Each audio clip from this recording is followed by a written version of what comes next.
Test. Sound boring.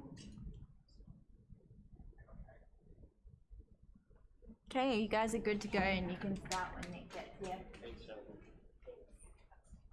Now I'll turn the light off. Hello. Yo. Hey! How you going? Yeah, great. Sweet. Yeah, well, you know, whatever. I'm just lying about shit. Like everyone does. Yeah. We're all liars. Especially at this end of the semester. Yeah, that's right. Lie in your resume as much as you can. Lie. Steal work from other people as well. Steal and lie. It's the best way to go. Right, well, that's all the advice I'm going to give tonight.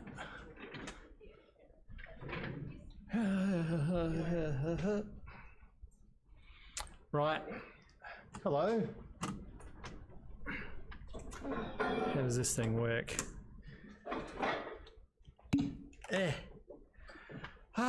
So we do have people online, isn't that great? What's this? What's this here? This is a little, this is interesting. All right, and then we got a little bit here going on. We got a little bit of this going on, a little bit of that going on. What else have I got over here? Got that open. All right. All right, we got about 7 people. People are chatting.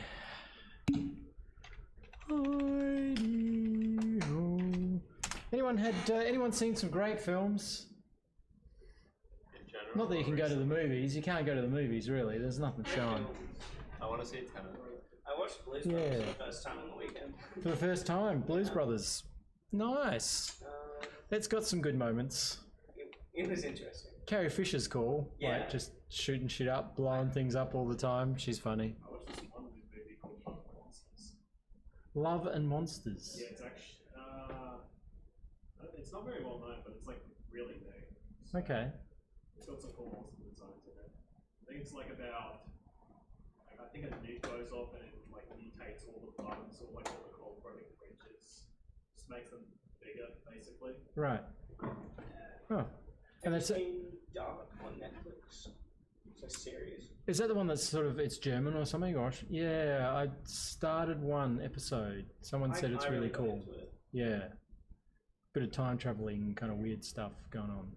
Yeah, I wanted to get into it. My wife's into this stupid, the haunting of or Blind Manor. no, Blind Manor. I haven't started Blind Ugh, Manor. it's pretty shit. No.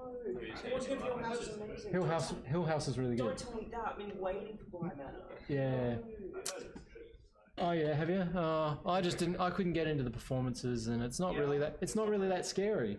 Yeah, I don't think it's supposed to be scary. I've heard it's just supposed to be a love story. So Yeah, right. That's boring. if you go in like Yeah, I Hill guess House so. is actually scary. It was great. I was expecting something with a bit more suspense and a bit scarier, so wasn't really into it as much. Breaking my heart.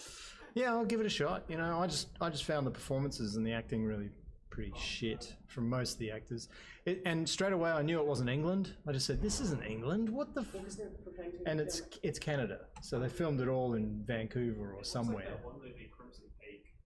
Yeah, and it wasn't. Guillermo del Toro movie. All those ghosts. They didn't have many ghosts. Ghosts didn't really do anything. Yeah, It was just kind of a murder mystery. yeah, that's right. Oh, that's such a shame. No, but the other haunting thing, that was pretty good, right? That was pretty good. I enjoyed that. I don't know if there's another season of that. I don't know what happened. No, that's over. It's over? Done? Yeah. Started Star Trek Discovery Is that good? season 3, the first episode that dropped last Friday. It was atrocious. Oh, Yeah, it was so bad. So that was a bit of a shame.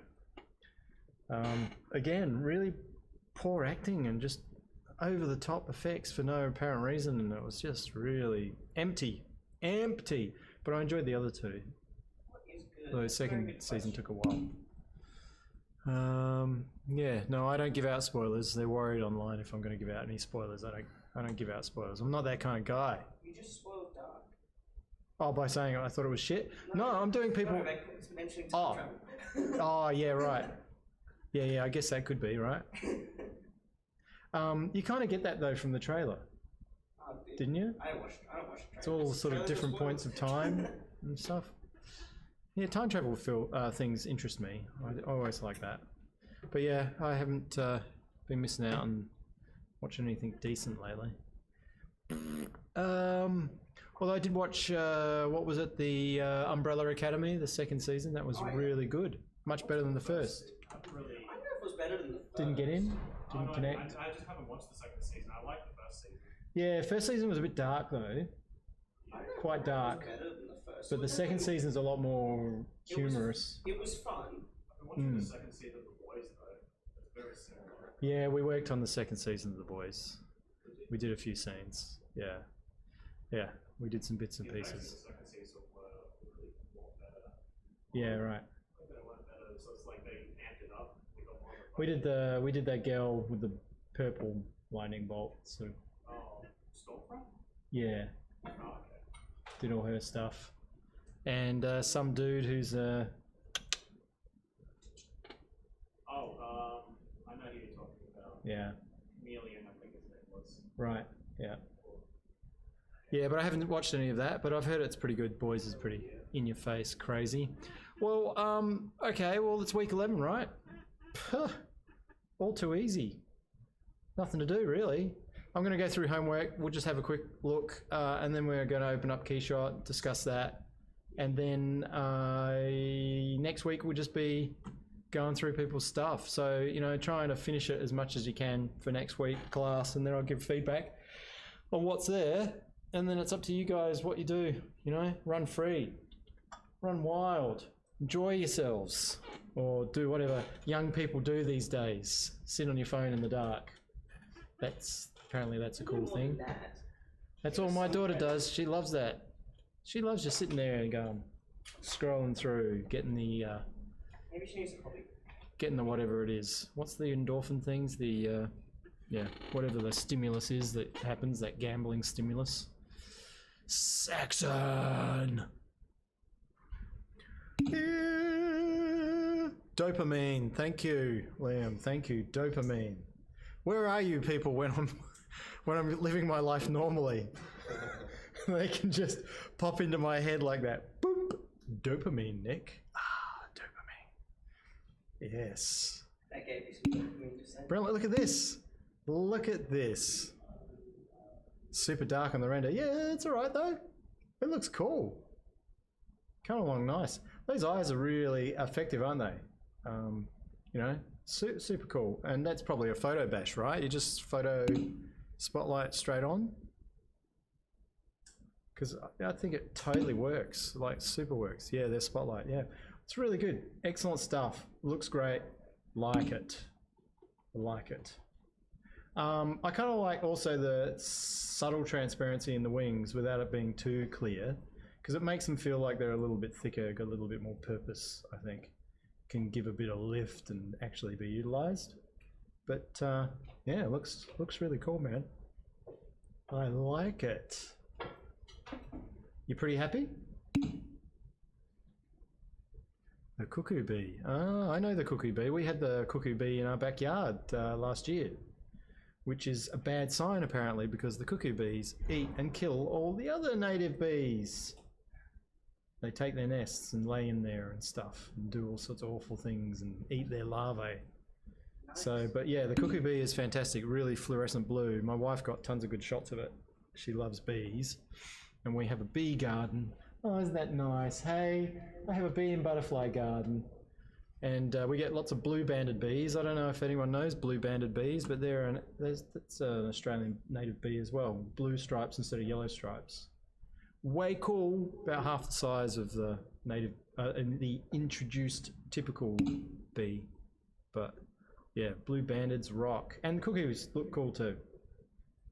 We go around the world actually photographing bees. So I know a little bit about bees. Mainly because the wife loves that shit. This looks really cool. I like it. It's got a nice simple background. It's not distracting. Gives a little bit of mood. Not sure what's going on with the shadow on the ground. Whether that's his car shadow and it's being divorced or split up or something, or whether that's just not his shadow at all. But other than that, I like it. I've got nothing really to say. You know, the flesh could possibly, you could possibly toy around with the flesh to see whether you get it more flesh-like. But it's not too bad, right? Like, it's pretty good, but maybe some of it might just be a little bit of desaturation, perhaps. But yeah, it's really good. Into it. It's a whoopsie. So the shadow's a whoopsie. Well, you could fix that and then get back at it. Nice. Like it. Cool poses, everything's good. Enjoyable. You could do some other renders from other angles, see how you go. I know it takes a bit of time, so try a bit of keyshot, see what you can get out of that too if you've got the ability to get on. Alright, Simon. Simon's usually, yeah, chuck it into keyshot, definitely. Hello? Hello! What's up? Yeah, word. Cool, awesome. Okay, so he's got a cigar. Yeah, I was Nice. hoping. Nice. And I like how you've changed, you've covered up his nudity. Just here, it's awesome. It's like the okay, safe for work version. Yeah, look, I like it. I think it's pretty cool, right? It's obviously like have you done like a filter on your render, have you? To make it a bit more paint-like, or was it a No, sharpen mask? it's just or I paint over. Yeah. Yeah. Yeah, well, painting over is really cool. I like that. Yeah, thank Look, you. I like the expression is. on him. I'm really. What's that expression? What's he doing? He's kind of like he's intense, but he's yeah, kind I of was relaxing hoping in a to, very you know, intense some kind way. of badass kind of look. Yeah, Um, yeah, it's kind of cool, man. I like Thank it. you. Yeah, brilliant. I guess the yeah. So the resolution of the render though, it looks quite low resolution. Yeah, I just realized it was like. I guess I can. Can I like render out with higher resolution? Yeah, so that's really to do with your screen size if you're rendering from ZBrush. So this is a okay. ZBrush render, right? So Yeah. so pretty much it's your workspace size. I'm just opening ZBrush. It's thinking away here. I was wondering why his hands were up like that the first time you posed it, and I was thinking, oh, what's he doing? But now he's got a cigar. It's all perfectly clear. Yeah, so pretty much when you're inside the brush of Z, you have document, and it will have a default sort of like ratio here, like 2240 by 1680. It might be even smaller. It can be sometimes like, you know, even smaller resolution than that. So that's your canvas size. That's the rendering size that you're going to get out of ZBrush. So if you want a larger image size or quality, you need to increase this. And you can type in values if you want by turning the Pro off, clicking in the number and just type in what you want. So 350, you know, and so you could do something like that, and then you could resize, hit the resize button, right? And that will change my canvas, because if I go back into document, it is now 3560 by 1680. So that's kind of what you need to do. You need to make that resolution high enough so that when you do a render, that's your image. But you've got to also make sure that I'll just open up a sphere. So you're also going to make sure you go over to this side and just zoom out a little bit. Oh, I'll make my background different. Hang on. Background color. Oops. Right. So if I zoom out now, on the side here, you'll see that's my canvas area. So you need to zoom out a little bit when you're posing your character, so you can make full use of the actual canvas, right? So pretty much that's it. You just want to, and you can do any ratio you like. You can do the reverse, ratio. You could do 1080, by 1920 or something. and then, oops, did I put that in? 1080 by 1920? Oops. And then resize that. Right, so let's change the document. I've got to Control N to clear it. So now it's more of a landscape kind of document, right? So if you wanted a landscape, then you just need to punch those numbers around differently. Okay. All right, so that's pretty much how you're going to get your canvas. That's where you work out what sort of ratio your canvas is, what size you want it. It will take time render-wise a little bit longer because you're rendering a larger image at a higher resolution. All right, so that's all you need to do if you want to get high resolution out of the original. Because it does look like it's. I mean, it works with the painterly style though. Anyway, adding your paint to it, this face, everything works. It's just that you can tell it's a bit soft by the amount of detail you're getting in your eyes. Much detail on the eyes. Yeah. So you could try and up-res it and match it. And did you save the camera in ZBrush? No. Yeah, because if you know in this document ZapLink properties bit, if you saved an angle, then you can always go back and if you've got to make sure you save that as well, like save views. You've got to save that somewhere, and that makes it easier for you to go back in the scene and rework, or match the camera up and redo something.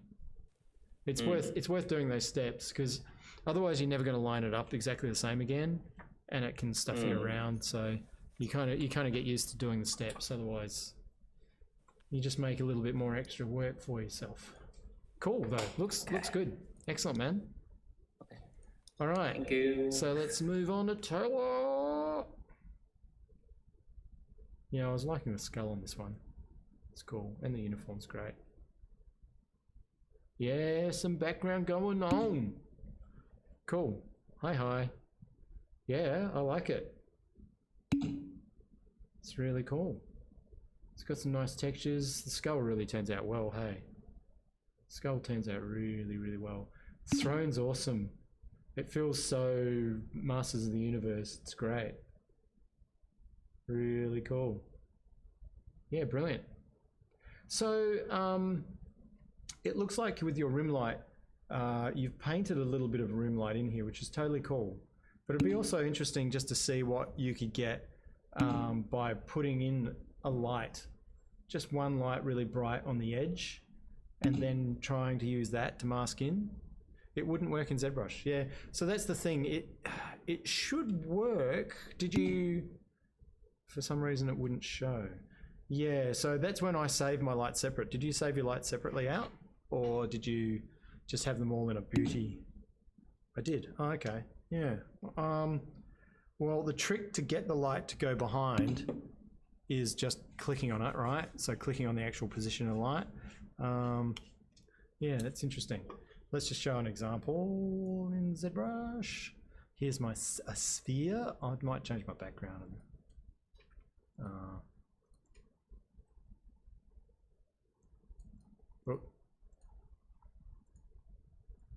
Can I get my background?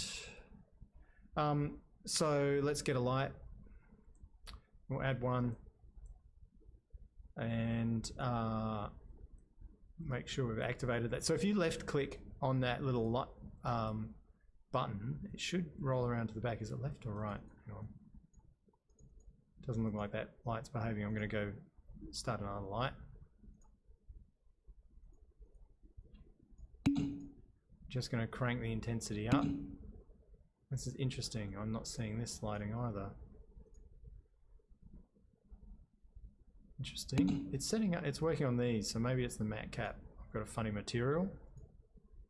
You want to make sure. Oops, I'm not in edit. That would explain it. Yeah. All right. Just going to clear my canvas.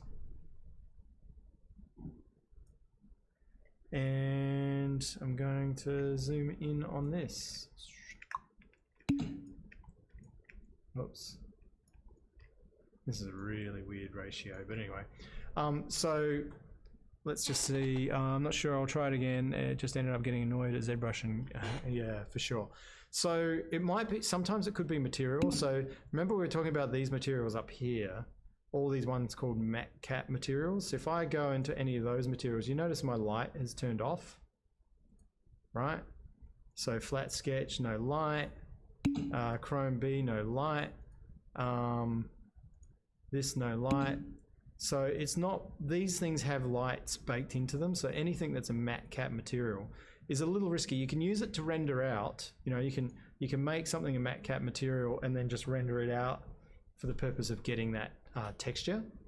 But, you know, so you can render that out just for using the texture in Photoshop. But for lighting, it's not going to respond. But you can see when I hover over here, you can see my blue light on all these standard materials, right? So if you use any of these standard materials, you should get some light from it. Flat color looks pretty, yeah, that's as you expect. It doesn't have any light information either. So usually when we skin shade's the one we kind of usually use. So you can see the light in there. So I would just try making sure those materials on your character are standard, not matte cap materials, but all the bottom materials, right? They're the safe ones for when you're rendering your lights. And then of course, you know, you could turn off all your paint and just render a light individually to get your passes. So maybe, yeah, just try that. It might do it, but everything else is looking really cool. Excellent, looks great. A little bit of a floor, it's pretty cool. The one thing we could toy around with is maybe, I really like it, but the test I always do for images is squint and look and see what I'm seeing, and it's quite light on the ground, and yet he's quite dark, because generally areas of higher contrast attract and get our attention. So, you know, you've got his lapel here, that's quite high contrast. You've got his white sort of, or his bone skull against the dark areas in the shadow of the hood. So that's high contrast too. So it's you're kind of looking there, but it's also quite bright on the ground. So whether that could come down just a little bit in its values with a grad or something, just to sort of make it less important, but it's not a big thing. You know, I kind of like it. So yeah, we might do paint overs. So I think next week I'll do paint overs on stuff, right? So that people we can get some ideas on whether things work better or not just by playing around with it. It might be okay. I'll give it a go. Thanks. I thought it might be a bit dark. I'll play around with it. Yeah, it's not too bad though. I don't think it's too dark. It's all right. It's good to be bold. Yeah. But we will play around with all these things next week. La la la la la, diddly dee dee dee. Liana. Now, Liana, you had some pretty cool costumes going on down the bottom. Hello. Oh, wow. So some crazy stuff to go through and about. So, help me, please. Don't know what's going on. Whenever I pull my sculpt in the T-Pose plugin, this happens.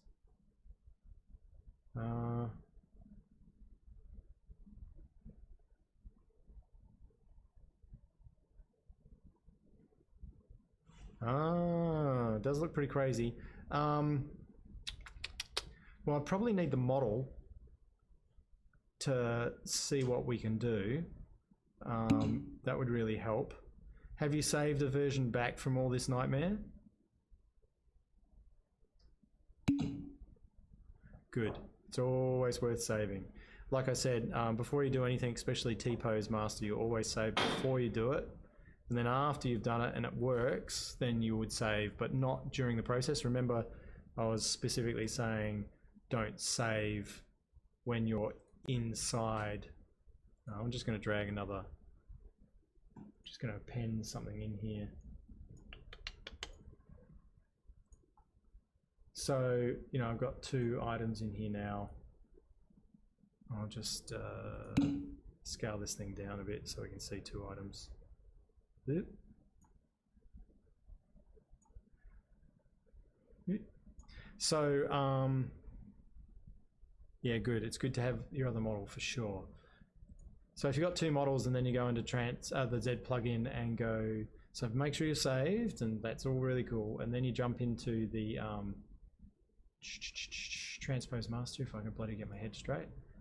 So then you click that and it does what it does, and then you go and do what you want to do, and then you jump back. But never save while it's just like this. Don't go saving while you're just in here with this mode with it transposed together. I can probably show you maybe an example.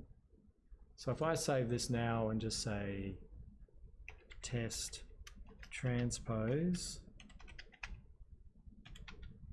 and I'll save that to, I'll save it on my stuff.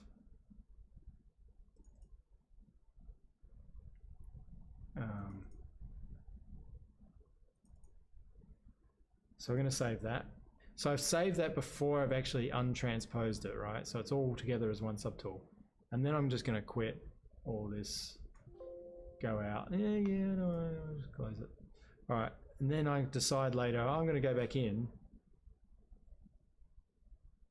This should hopefully fuck up. That's what I want it to do. Probably won't. And then I'll go load that subtool.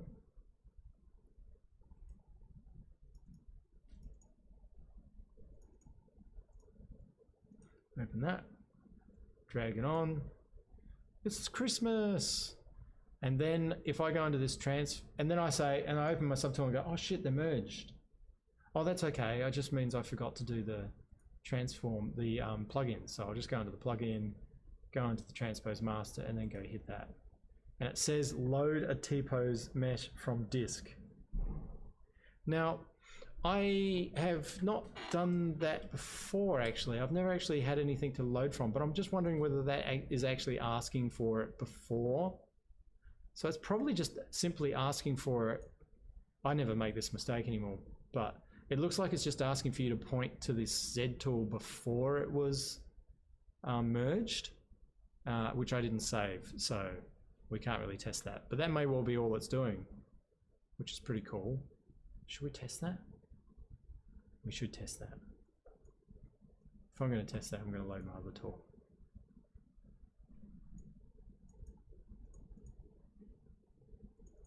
Oh, they're renders, aren't they? Hang on. Anyway, so that might have been something that might have stuffed you up, perhaps. Full body class posed.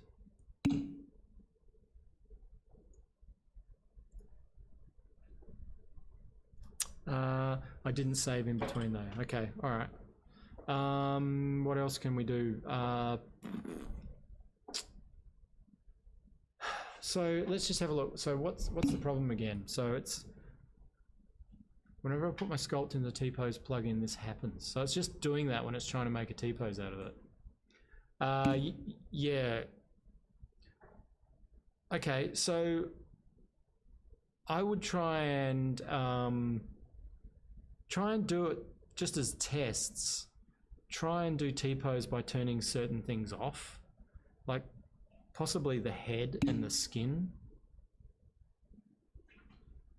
Yours did that thing when I had symmetry on. All right.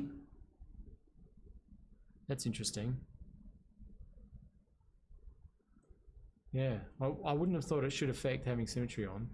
Anyway, bring the model in. If you're coming in next week, just bring your model in. We can try and muck around, see what we can do with it. But one of the things I would go is try and fix up the mesh one piece at a time, but you might want to find out which piece is making things go really crazy. Oh yeah, you could have a mask still on. That's a possibility. So maybe clear masks. But I would, like, for instance, I would turn her skin off. If that's the bit that looks like it's going really crazy, turn the skin off and then just run the T-pose master with that hidden, right? With the eye icon hidden, and then see whether it runs smoothly or not, right? And just see whether there's a subtool in there, particularly a subtool that's causing it to go crazy. And then once you've isolated that as a problem subtool, then you could probably go and remesh that one and try and make it neater and cleaner and then see if that fixes it. Does that make sense? Yeah, and just bring it in next week anyway. Made sure nothing was masked. Yeah, okay. Yeah, so no, it doesn't matter. I would leave the color on when you're doing it. Always leave the color brush on when you're doing it, but I would just hide the Z brush, the Z tool of her body, you know, and then go through hiding one separate Z tool at a time and doing T-pose and seeing whether that stuffs it up, right? You're just trying to problem solve, trying to find one piece that might be fucking it all up. Yeah, it's just like, you know, trying to, yeah, you think it could be the neck piece. Yeah, so maybe turn that off first and then do a T-pose mesh. So pretty much you just unhide it with the eye icon over here. You know, for instance, if I thought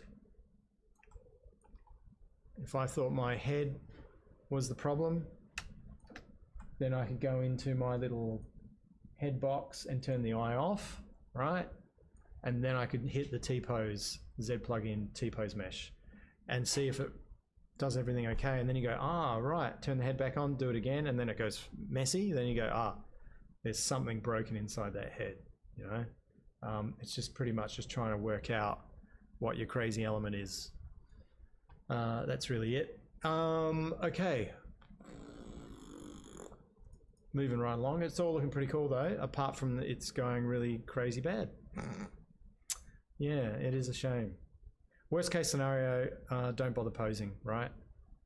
Because she's looking pretty cool anyway. You could pose the hair just manually as a piece, and then you can, you know, you can just keep coloring and doing your lighting and catching up with that. You don't always have to pose. In fact, I wasn't even sure mine looked any better posed than it did. Yeah. Yeah, so go through, problem solve. It's all a part of the learning process. It's good. I do sometimes get pieces that are just so problematically stuffed up that I end up tossing up whether they just need to be thrown out or not. But before I ever do that, I do I duplicate it, Z remesh it, and then project back onto it, like we did when we were trying to bring back subdivision levels. So that was covered in one of the classes. It's a bit time consuming, but we can do it again in week 12. Jack, how's it going, man? Pretty good. I haven't Beefy. everything yet, but I've been playing around with the pose and substance painter as well. Yeah. Oh, okay. Yeah, cool. Did you get it in to Substance Painter? Yeah, but I think I'm gonna use Keyshot. Yeah. All right. Like, I like Substance Painter and I understand it and stuff, but I had to Better than me then. I had to decimate the object so much that I feel like it's losing a bit of how it looks. To get it into Substance. It kept crashing. So The creation thing at the start, the auto UV, and I tried to UV it in ZBrush, but then that wouldn't go in there either, or it would like crash ZBrush. okay. I got it down to 500,000, and then that's when it works. Wow. Yeah. That's low. Because the thing that the thing that Substance does is it saves like a normal map, Yeah. and the normal map is kind of like the high res information of your. So you sort of bring in your model at low resolution, and well, actually, you can bring it in a high resolution. I think I'm not that cluey with Substance Painter, but you can bring it in a high res, right? And then it'll bake out a map. Depends what you're doing. It gives you a Bring low in res. Either a high poly mesh, but I think what you're talking about is you can make if you actually make normal map, you actually make a low poly version That's right. of your model over the top of your high. And then when you bake your maps, you use your high poly. High poly. Yeah. And that's the best and probably only way to really use Substance Painter, is you need a really low poly of your mesh, and then you bake out like a high poly map of it as well. So you know, pretty much you drag it up to 11 with all the resolution. You bake a map of that, and because the you know, the UV space is the same, when you throw it into you know, Substance Painter, it kind of will let you work on the low poly one, but you just plug that map in and you see it as high poly, which makes it really energy efficient. So you can just paint the shit out of that, and it's really just an information from a map. It's not actually polygon count sort of thing. It's a weird thing, but that's pretty much what Substance does really well. And I thought Substance actually automatically could do that for you. I tried. It was weird. The auto UV thing. Yeah, That's what but it also was doing for me, and it would get like part of the way through it. there's a really good tutorial somewhere. At least, although it's quite old school now, and I'm sure obviously the software's changed a lot as well. But there is it was like ZBrush to Substance. I've watched a few of them, and they just never have the same issues that I was having. Yeah, sometimes it's good just to. I think it was this sculpting this turtle. There's a whole range of this sculpting this turtle business, and I thought this was really quite nice because it pretty much goes through the process we've gone through in this class, but then he tries to get it into Substance Painter. Yep. And he shows you how he does the normal map and all that sort of stuff, and how he goes about baking it, so then he can get all his resolution on a low res mesh and into Substance. Yep. But yeah, so he has a turtle low that he puts in. Oh, actually, no, I think that's all it is. Actually, you're not even baking a map. That's right. You're actually just saving out a low resolution of your model, Yeah. which is pretty much, me turning all this shit down, right? So you get all your model bits and pieces, and you just drag down all the division levels. Let's just see if I can select the head. Would you leave all the subtitles separate still? Just hang on a sec. So some of these don't have division, which is pretty good. I'm sure that will.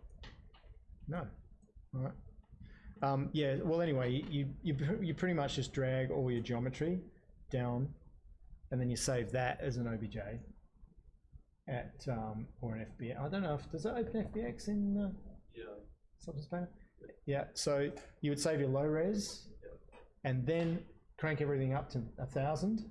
Save your high res with a slightly different name. One just called Skeletor low res, Skeletor high res. And then when you're loading it into Substance, if you watch this guy's tute, he'll show you how he loads them. And here you can see that he's got a low res turtle, and now he's going to import like his high res mesh.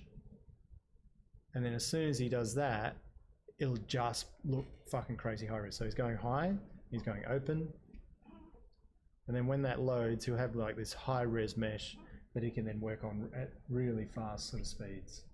So how low is low? You want to go as low as you can, right? Yeah. So the thing that'll help you is the Z-remeshing, Yeah. where we did that in the class where we just duplicated it and then Z-remeshed one to be, it's like as low as you can go to still keep most of the form, but none of the detail or anything like that, right? Like you can see his turtle's pretty low here, but then when the high res one comes on, like that pop, then it pops up to the high res. So, and then you can just paint away, and it's really quick. So that's pretty much what you do. I've never, I watched this tutorial a few times, but then I never really got into it yet. I definitely want to do it as well, because Substance is fucking really tasty stuff. And I'm pretty much sure when you export all your maps from Substance, you can export them for a number of rendering engines, rather than just rendering it inside Substance. Yep. And I think Keyshot is on that list of things that you can export to, because the list of render exports is always getting bigger and bigger. But anyway, I thought that turtle one was pretty good. Sweet. Yeah, I'll give that a go. Yeah, definitely. But cool. Keyshot. Yeah, otherwise Keyshot. Yeah, Keyshot is simpler, definitely, and that's why I've stuck with it for a while. But it was looking really good, man. So we'll muck around. Some new stuff Oh, you did? down the bottom. Yeah, it was just posing Oh, hello. and a little bit of me trying Substance Painter. So the first pose. Yeah, cool. I was just focusing on the walk. There's stuff that I need to fix, and I thought that it was like a weird moment with the walk, so I sort of just took reference from my photo. How cool is it when you just rotate ahead though, hey? Yeah, it's pretty cool. Like as soon as you rotate ahead, you go, oh, that dude's got some attitude. That's cool. So all I really want to do for the rest of the pose is get his fingers bent and gripping pistols, and then that'll be it for the pose, I think. And then that's just me experimenting with In something. substance. Yeah. Pretty cool though, right? Yeah. Some good stuff. Like, look at the finish that you're getting on this sort of helmet, and then the damage Struggling as to well. understand smart materials and mixing them and that sort of stuff, but I'm getting there. Yeah, and that's what's held me up to is I actually did a couple of classes at work. Sometimes we have classes that you're allowed to attend, and I went to a few on substance, and we did a tap or something, you know, and we're just, but I still, even though I was sort of following along, I still didn't quite get my head around exactly what I was bloody doing, other than just following. Nothing you can really do except struggle through it and follow shoots. I'd say one of the problems is maybe the scale of the damage. It feels quite large. Yeah. When it might be better if it was finer, more refined and smaller. The weird thing is less is more with Substance Painter, I tend to find. Like you can see on this red that there's some scratches, little dents and whatever, but it's kind of just, it's noticeable, but it's not in your face crazy. Whereas this is getting pretty in your face crazy. Yeah, for sure. So I mean, that would be the sort of stuff you'd want to toy around with. Is this like a cloth material that's applied to the... Yeah. So it's pretty cool, isn't it? Like even the way how it's handling the light already and the diffuse nature of it is pretty nice. Feels quite good. Yeah, it's just, it's good that you jumped in, right? You just got to struggle through it. That's the only thing. But your posing's looking really cool. Like the tilted head, like the walk. That walk feels really good. This one's more of a fast walk, right? Because the legs spread's a bit different. This one's a bit more of a casual kind of shifting weight kind of walk, which is cool. And it's good to have reference for that, which is good. Yeah, great. This guy's obviously a little bit more hunched over in his spine. He's a bit more sort of like that, but it's really good. Awesome. Great. Well, you're already doing better than I have. I haven't even dragged any of my models ever into Substance. It's so I've just weird. opened their sort of, you know, tutorial lanterns and whatever else you get and given that a shot. I watched a video that was like biggest mistakes people make with Substance Painter, and it was just using the smart materials and just leaving them. So Yeah. I was like, okay, I'm not gonna do that. I'm gonna try and make it my own sort of Yeah, thing. definitely. And when I went into that, I was like, holy shit, like. Yeah, what am I that's why doing? people just drag them in. Yeah. Because it's much easier. Yeah, absolutely. Yeah. A mistake is a choice. Yeah. This is pretty cool though, some of the damage on this when you Yeah. sculpted it. It feels like it's carbon sort of. I think Scored. after the semester, I'll go back and do that one. But for now, I just want to do the normal, non-damaged guy, I think. Yeah, for sure. Looking good though, man. Thinking. So Jay, Howdy. how'd you go? I tried some key shot. Oh yeah, Well, that's Sweet. Blender Render, Blender Render. and that's key shot Render. Not too bad. Looks It's- pretty it's cool. okay. It's great, isn't it, when you get those passes of just falling off into darkness? It is really cool. There's something so nice and graphic about some of those passes. When you click on them, you go, "Oh, I love that pass. Why didn't it look like that pass?" Like, yeah, but it's good. It's got a bit of mood. It's nice. I'll do some clearer ones because obviously it's getting a bit lost, but that's just like an artistic choice. I'll do like I want to do some clearer shots of them with more light. Yeah. But I don't know. I'm kind of at a point where like I'm looking up at the like have I done enough modeling? I don't know. We'll talk about labels a bit too, because I think you could probably have a bit of fun with labels, right? Yeah, I have no idea what I'm doing in key shots. Yeah, so we'll talk about labels because I think labels are really cool, especially for sci-fi stuff. I love slapping them on. So I played around a bit, added my materials, put an area light in. That's as much as I managed to figure out. oh, okay, yeah. So an area light, yeah, yeah. You can also put pins in. Did you do a pin like just putting a light in the HDRI? No. Oh, so we'll go and do a bit of that too. Sweet. How are we doing for time? Plenty of time. Plenty of time. Yeah, looking really good, man. I think you'll like labels. Pardon? You'll like the labels Yeah. when we get to it. It just allows you to throw dirt and mud and scratches on the surface Well, that was going to be that. and question. display it, As well, I displace need it to know as how well. to crank the samples because I've got a bit of spark. What do you call fireflies? Yeah, all right. Yeah. Yeah, sometimes I get really nasty ones, and it affects the ability. I think I got them with my character actually, on this, and sometimes that's to do with lights, emissive lights, and transparencies, like semi-transparent sort of skins. I've got it on some of the metal mainly. Yeah, right. Okay. Looking good. This was really cool. Tasty, tasty, Hey, Liam. tasty. Hey, Liam, how you doing, man? Yeah, good. Nice. Got the gun. Started blocking that in. Ooh. There you go. Seen a bit of action. The blood Yeah. version. Nice. Like it. Really, really good. Cool, man. Great gun. Love it. Yeah. Great. It's really cool. I you know, I like it. It's got that really lovely 3D base, but then there's also a painterly sort of feeling over the top. I think you're handling it all really quite well. Like, it feels like though it could do with a resolution, like a power up as far as rendering resolution goes as well. You know, Okay. it feels like it's a little bit low res. Is that fair to say? The model Are or you the there, Liam? Because I heard you say document. something a second ago and then you dropped out. hello? No. Hello? Disappeared. Yeah. Never mind. Um, But they are looking really sound. That's the only thing I would sort of say is I love the patterning on the face and stuff. I like everything. It's great. You're exploring so many different versions, which is really cool. Oh, so you can hear him and you can still hear him and I can't. All right. So maybe is that sound thing? Did I have to do something to sound? I think Do you want to say something and see if that made it better? Yeah, that's better. I can hear you. So go for it. Oh, I was asking the resolution. Was that the model, or do you mean the document? It's not. Well, no, I think it's the rendering. So it's not the model. It's just when you render the. Do you think that's what's happening, or are you render? Is it quite high resolution? If you zoom in on it when you're painting it in Photoshop or handling it in Photoshop, is it quite sharp and?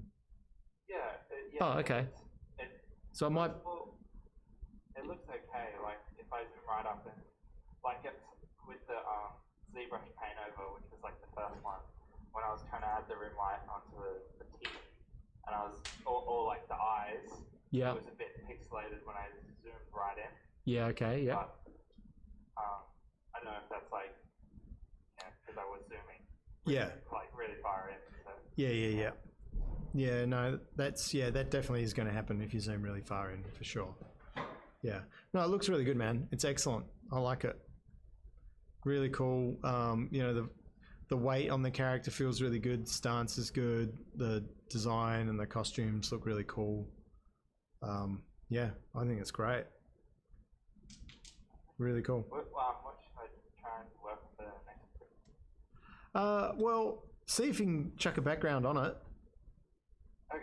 You know, go a bit crazy and see what you can get in the background to sort of add some dimension to it, and then if you do that, you could start integrating it into the light. So if it's a blue background, and then you might want to tint some of her sort of blue to fit in, and then all that sort of grading stuff.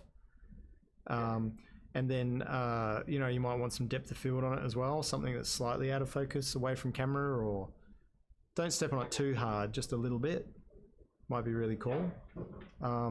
Yeah, and we'll jump in Keyshot soon too, and there might be some stuff in there that you might want to try as well. Yeah. Cool. Brilliant.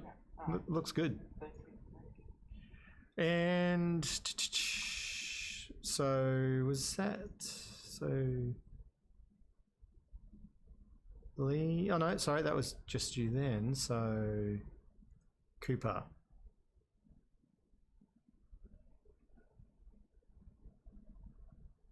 Yeah, cool. That's right. And we got the crazy arms going on. Yep, good. So how's it going, man? Posing mostly, trying to get his. Yeah, crazy. Just wanted to get him more deranged. Yeah. Well, the head down like that does feel pretty deranged, which is pretty cool. I think it's as long as he doesn't feel like he's falling over, right? Now, if you've done a good pose and he feels like he might be tipping a little bit, then I'd suggest moving the whole asset. Upwards. Just, yeah, rotating the whole thing. So going into T-pose mesh, like in that plugin.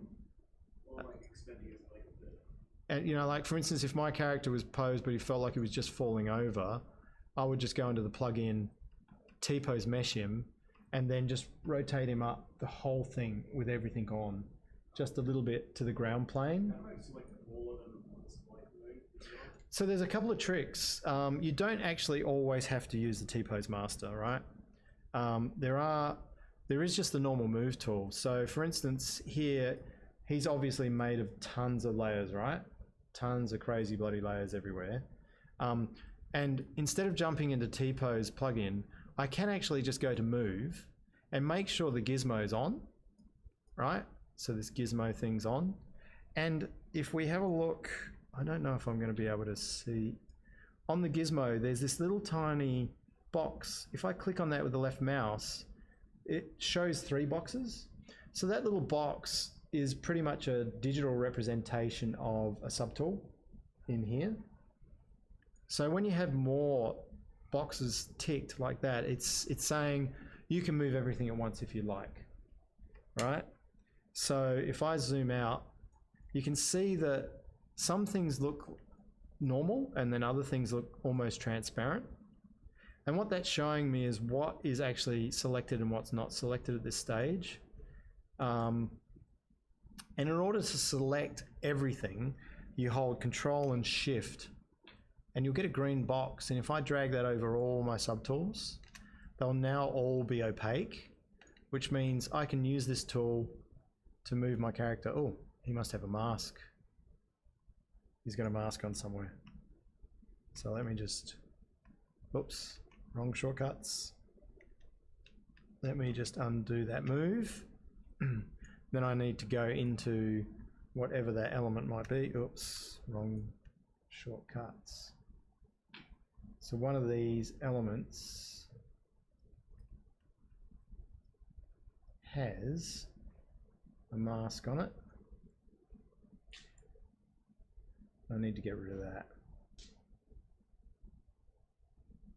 Is it inside the cape? Weapon, hood?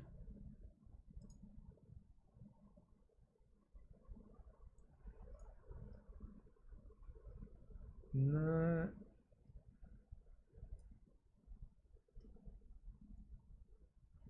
Just trying to work out where my cape is. Is it up the top?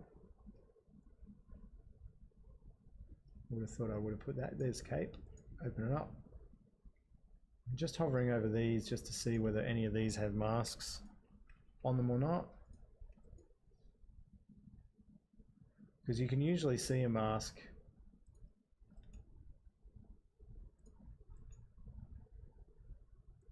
Might be on the shore. There we go. The shore had masks on it.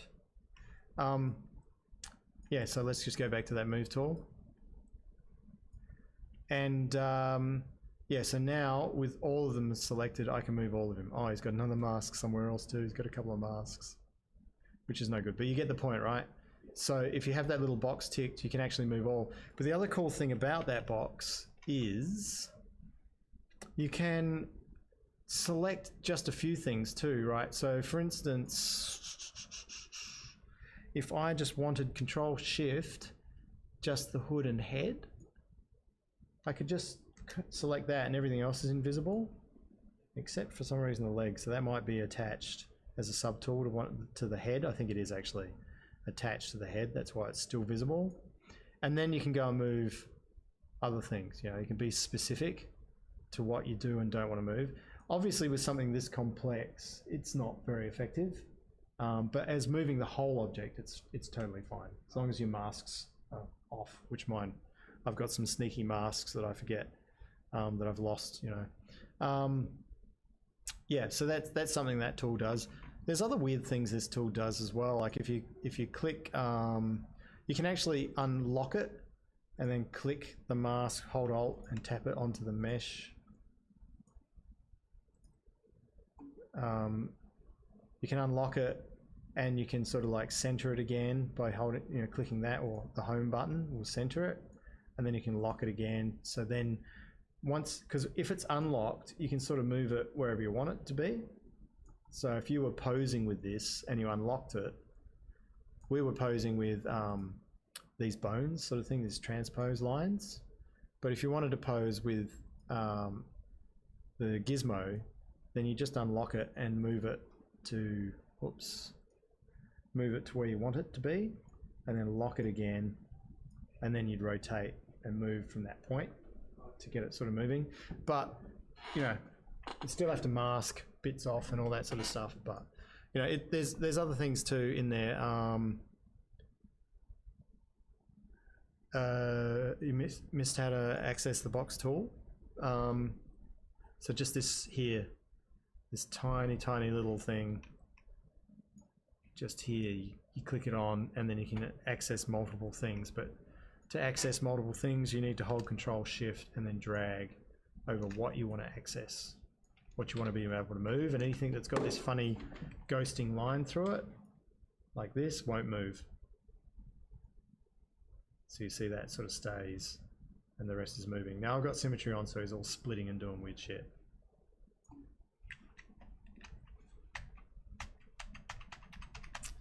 Okay, so what else? Yeah, so there are other things in here too. It's probably best not displayed on such a big model, but there are simple kind of bending arcs and deformers in here, like things you can actually use to bend and model just a little bit as well on your mesh. So it's worth having a look into there, mucking around with things. It gives you like a box around an object, and then you can sort of rotate that bit of geo in different directions based on these arrows, and you can distort like with a curve in it. It's pretty weird. I find it a bit tricky to get used to, but you know, it just goes to show there's a number of ways of modeling and pushing shit around. So, you know, it's worth exploring the Gizmo and maybe watching a little tutorial on some of the crazy things the Gizmo actually does, because it's quite crazy. Right, yeah. So maybe rotating him just up a little bit, and if he does feel like he's falling over. It's a bit hard to tell from a still, I'd have to have a look. But pose is pretty cool, man. You've got, you know, to probably, you could muck around with a lot more fine details, you know, and start sculpting in really tiny details, the tertiary stuff.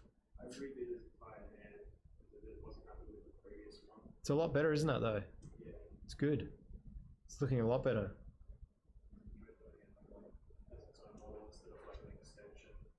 The only thing is probably the pinky's quite small. I think that was like But if that's what you want, that's cool.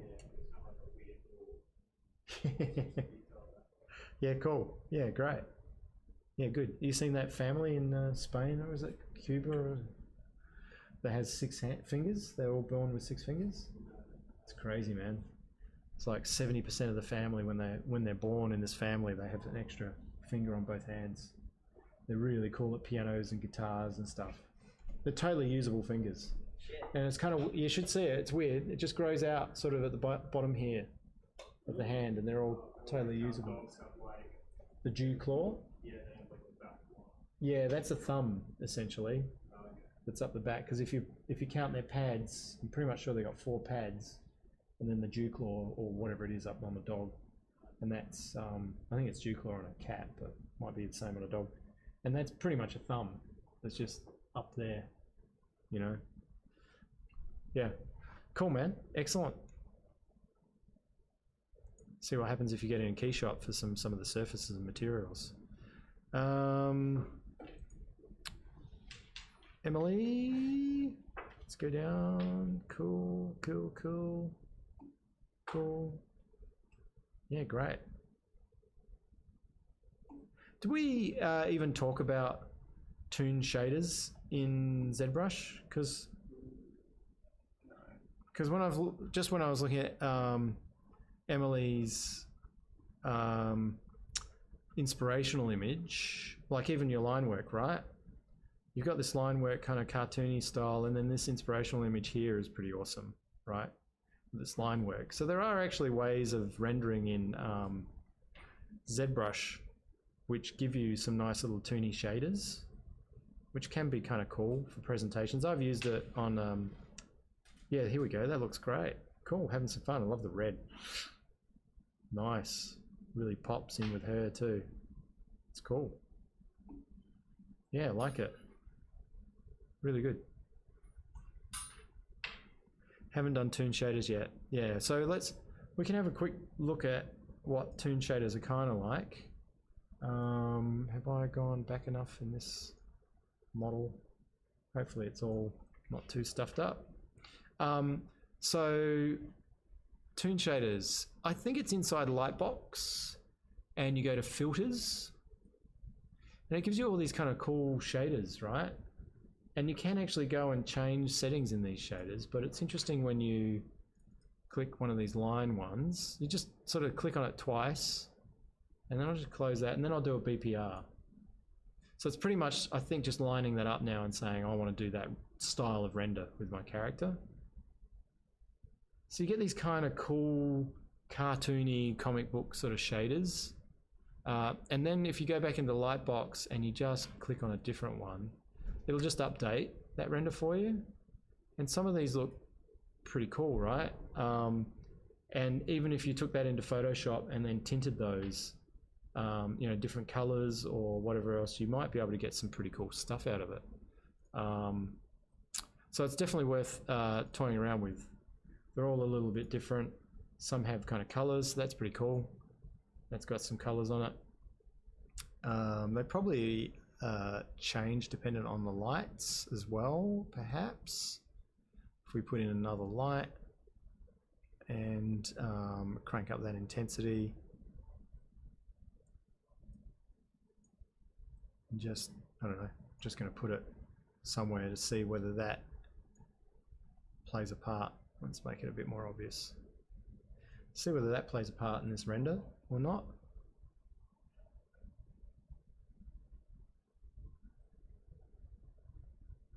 Yeah, so the lights can still, you know, have an effect through the render, which is really cool. So you can still light it. But yeah, definitely worth playing around with. There's some cool like graphic sketch sort of stuff. People are doing some really cool stuff with some of these filters. So definitely get your head amongst it a bit. See what you get out. Yeah. Bit of fun, eh? Oh yeah, tracing paper one. Anyway, so it's worth mucking around with, seeing what you get out of some of these toony shaders. You can get some really cool stuff. And like I said, they are editable. And where are they editable? I don't know, can't remember. Preferences. There is you might want to look online. I remember mucking around with some of them, and you can go and tweak some values on them. Just can't remember exactly where that is. Whether it's in render. Anyway, go online and see what people are doing with these filters. It was something only new to ZBrush about maybe the last version or something, but yeah, you can have some fun with that. Right. But looks really good. Like it. Really cool. Excellent. Let's jump back. Joshua. Cool. Yeah, he was getting a lot better shapes and forms. So, you know, you want to just start getting some fine details in there, up-resing some bits, you know, all the other steps, trying some colors, spotlight and all that sort of stuff, right? Haven't uploaded anything yet, but been nursing a horrid... Oh, yeah, that's no good. Yeah, migraines or whatever suck. I get them occasionally. They're worse when I have to teach. All right, cool. Ethan. Yeah, staring at monitors doesn't help headaches, so... Too bad, that's your job. Yeah, I know, right? Nothing worse than staring at monitors.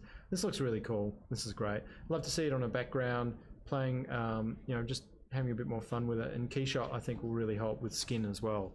So we'll try some subsurface materials in Keyshot that will look really, really nice. Was this Keyshot anyway, this render?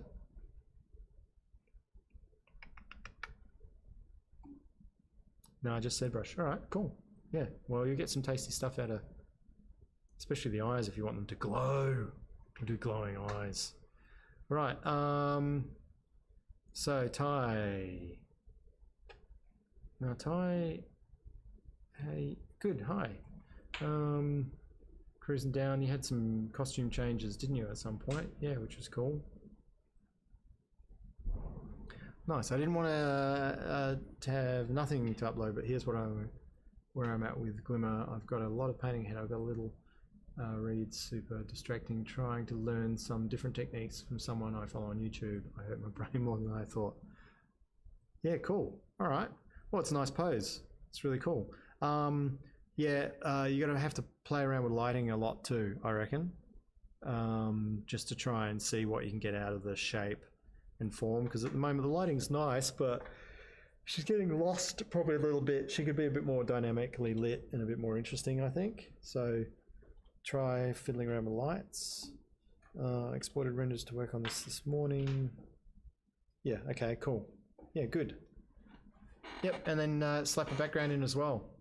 Yeah, like I did, the sooner you slap a background in, sometimes the easier it gets, because you can start concentrating on getting it to integrate. But looking really good. Hussein. Yeah, cool. We were trying some Keyshot already, which is really good.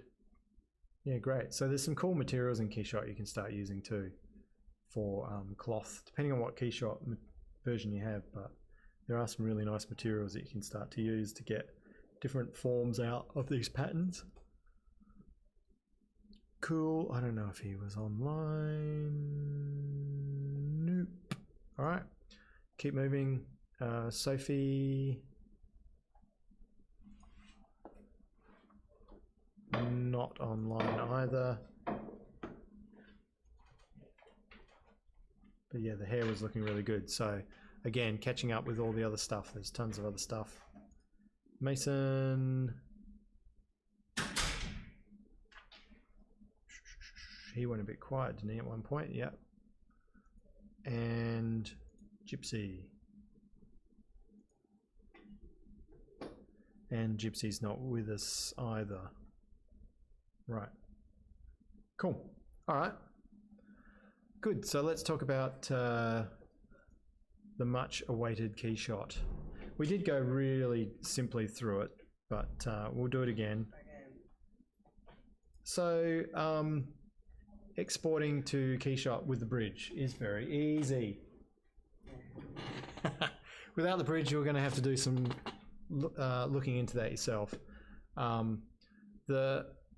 Pretty much if you got the bridge and it's loaded, all you need to do is go into your render, external renderer tab, and then just hit the Keyshot button. That's pretty much it. And then what that does is it bypasses your BPR button to be just an export button into Keyshot. So if I hit BPR, it'll think a little bit. It'll look for key shot, it'll open key shot, and then it should throw in my model. And so it's loading in all, you can see it's loading in all the different subtools.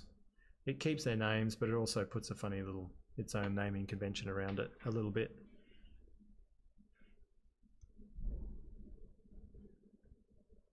So you just got to wait. Depending on how big the model is, you know, it's obviously going to take more and more time. I think my model is fairly chunky. It's 21 million. Ha! Huh. Try that on.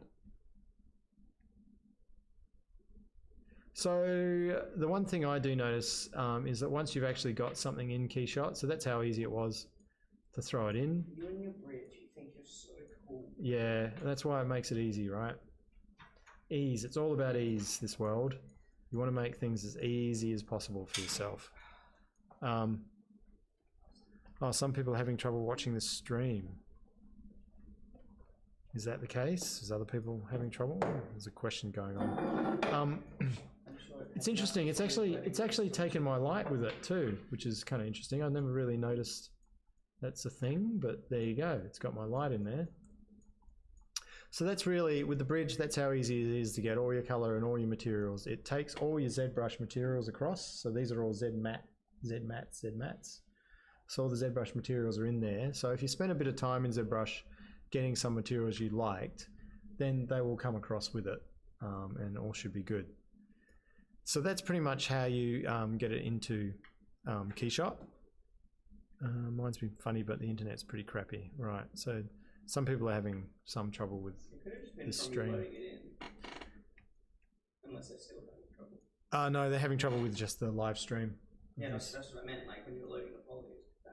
Oh, do you reckon it slowed down everything else? Maybe. The one thing I do notice with Keyshot though, when you do load something from ZBrush, it tends to make ZBrush incredibly laggy, although in this case, it seems pretty good still. Cool, nice. So we might leave that open. So Keyshot, so all you really want to know is this on the left area is where you grab stuff from. This is kind of like a library of stuff, right? That comes default with Keyshot. And then over here on the right is your area that you're working in. Everything you're using will then be on the right.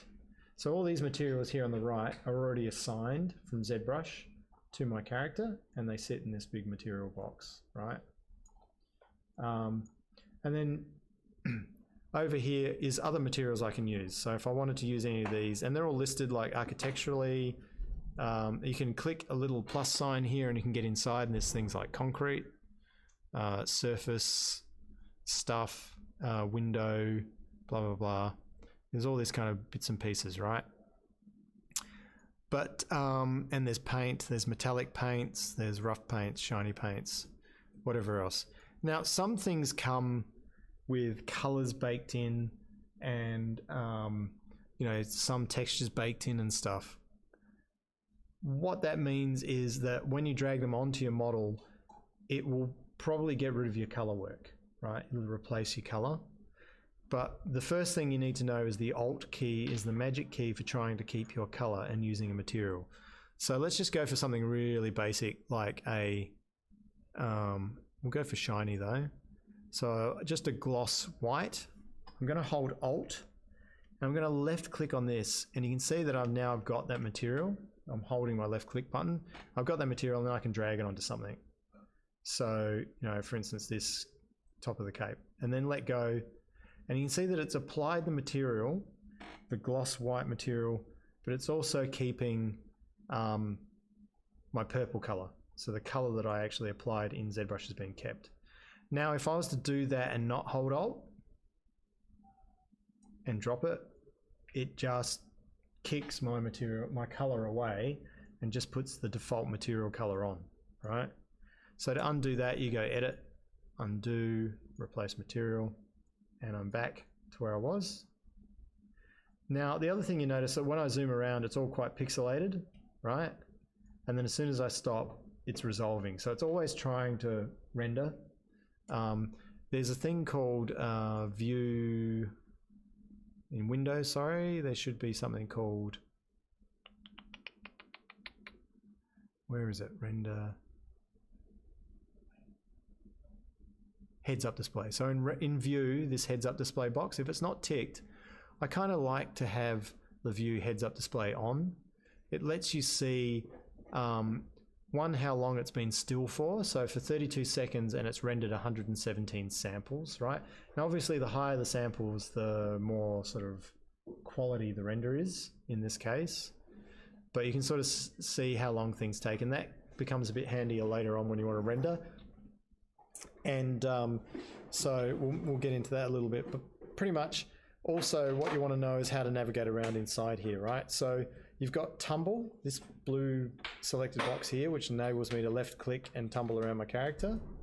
You got a pan, so you can go left, right, up and down. And then you've got a dolly, right? Now, as default, your middle wheel on your mouse will be a dolly all the time anyway. So you can dolly with that. I don't know whether middle and no. And then generally I just go up here and use these buttons, right? But when I'm first dragging in stuff, I don't really care what my character looks like in the frame. I'm pretty much just trying to get in, drag materials on, see what I like, what I don't like, you know, and then just change things. So, but you do need to navigate around for when we start setting up our own cameras and things. Right, so rotate, pan, and then dolly up the left top sort of area. What else? So then materials, you pretty much just select these things and drag them on, but hold Alt if you want to keep your color.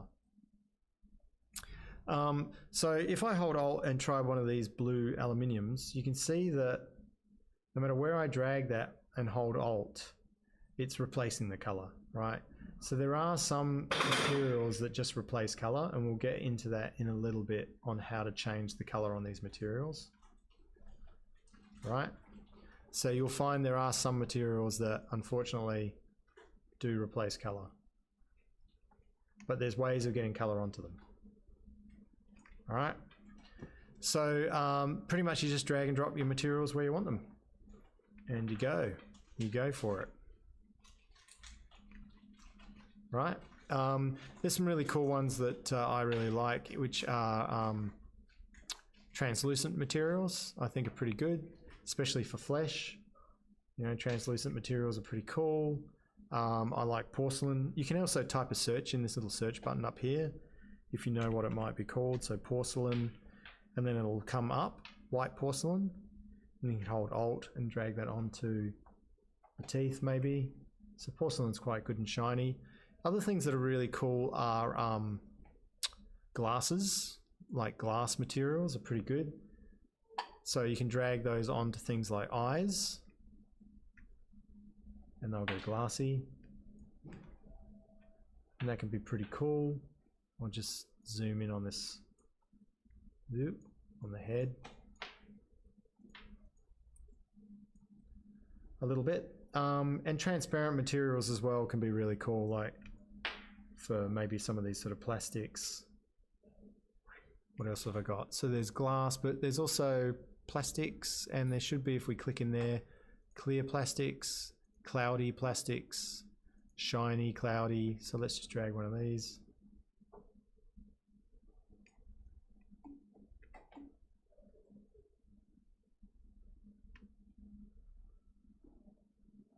So what would be the way to retain polypaint? Is it the same as flat color? Well, yeah, to repaint, yeah, it's the same as flat color. It's exactly the same. Yep. So you want to pretty much hold Alt. I'm just going to link. So sometimes what happens is you've got areas on your model that you know are going to be the same material, but there's separate subtools.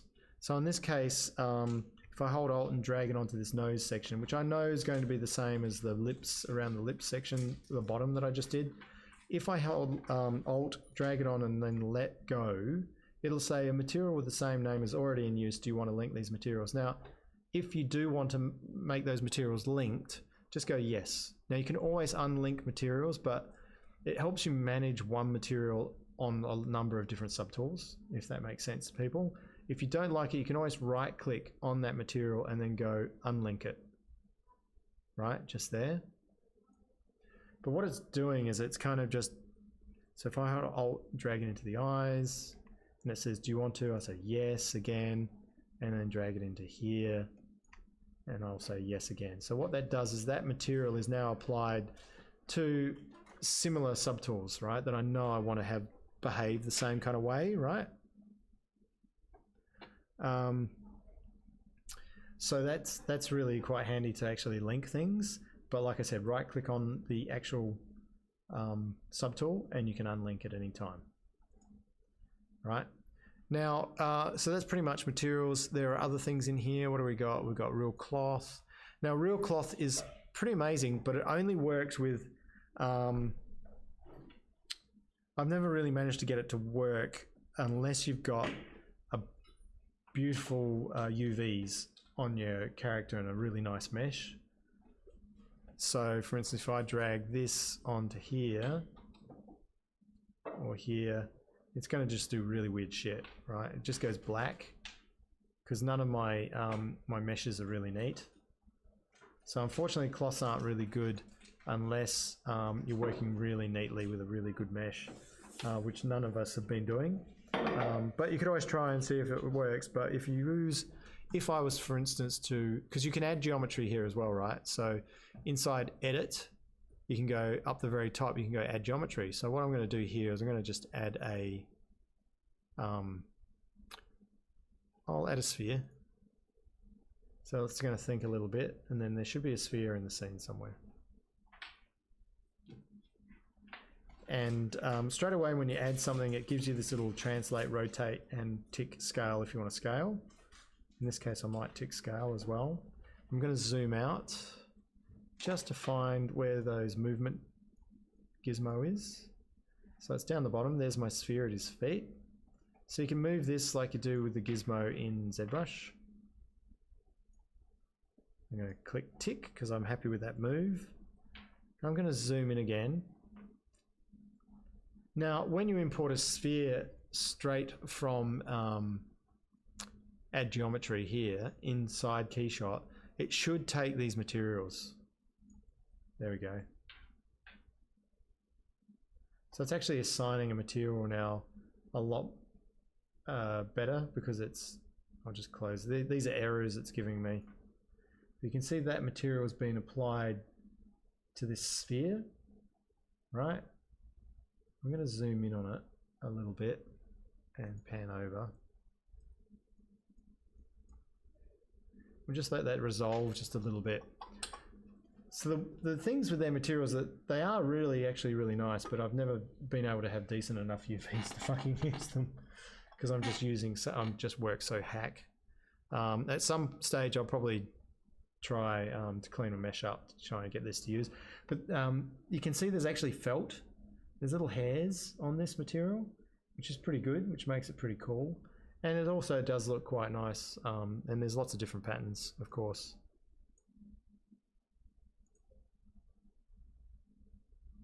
It's just applying that one. And then resolving that as well. So, you know, they're pretty cool. There's also all sorts of crazy things, right? Spheres, glass. There's hexagonal kind of pattern stuff that you can throw on, which can be pretty cool. Black kind of granite looking things. You can also download extras from the cloud. So if you have paid for your license, there is this little cloud button. It's going to ask me to log in and I'm not logged in or something. I'm not going to be able to probably do that. But you can download things from here as well, which is pretty cool. So if you can't find it inside the default Keyshot, there's a chance that someone may have made something similar that you might want, and you know, you could get that. And you can do searches too, like you could say Rust or Rusty and see what comes up and see if any of these are any good for you. And if you like it, you left click on it twice, you download it, and it goes into your download area. So inside my downloads button up here, I've now got this Rust. I'll just close that, and now if I drag that straight on, I've got another material, right? So, so it can be pretty handy to find materials like that. So that's materials. We've just been mucking around with materials. We'll keep going across to colors. Colors allows you to use very specific colors, because a lot of this is for product design, and people want to know exactly what Pantone color they're using in case they're actually going to go and produce this bottle for real, or this item for real. I don't use colors much, so I usually steer clear. I use materials, and then we go into textures. There's all sorts of different textures you can apply as well. You can drag a texture onto a surface. Then I'll ask you if you want to use it as what you want to use it as. I use it as opacity. When I hover over it, it gives you an example of what it's doing, which is really quite sexy. So that's what it does if I use it as diffuse, which is the color. If I use it as the specular, then I get highlights only where it's really black. If I use it as a bump, then it'll displace the object with that, or I can use it as an opacity, and anything that's black is invisible, anything that's white is seen, is generally the rule. So, you know, you can use all sorts of alphas or textures in here as well for all sorts of different things. And again, you just drag and drop them on, and then it asks where you want it in: diffuse, specular, bump, opacity, or as a label. Right, and we'll get into labels in a sec. So there's lots of cool things in here. Worth having a look in texture. You can import your own textures as well. There's fingerprints.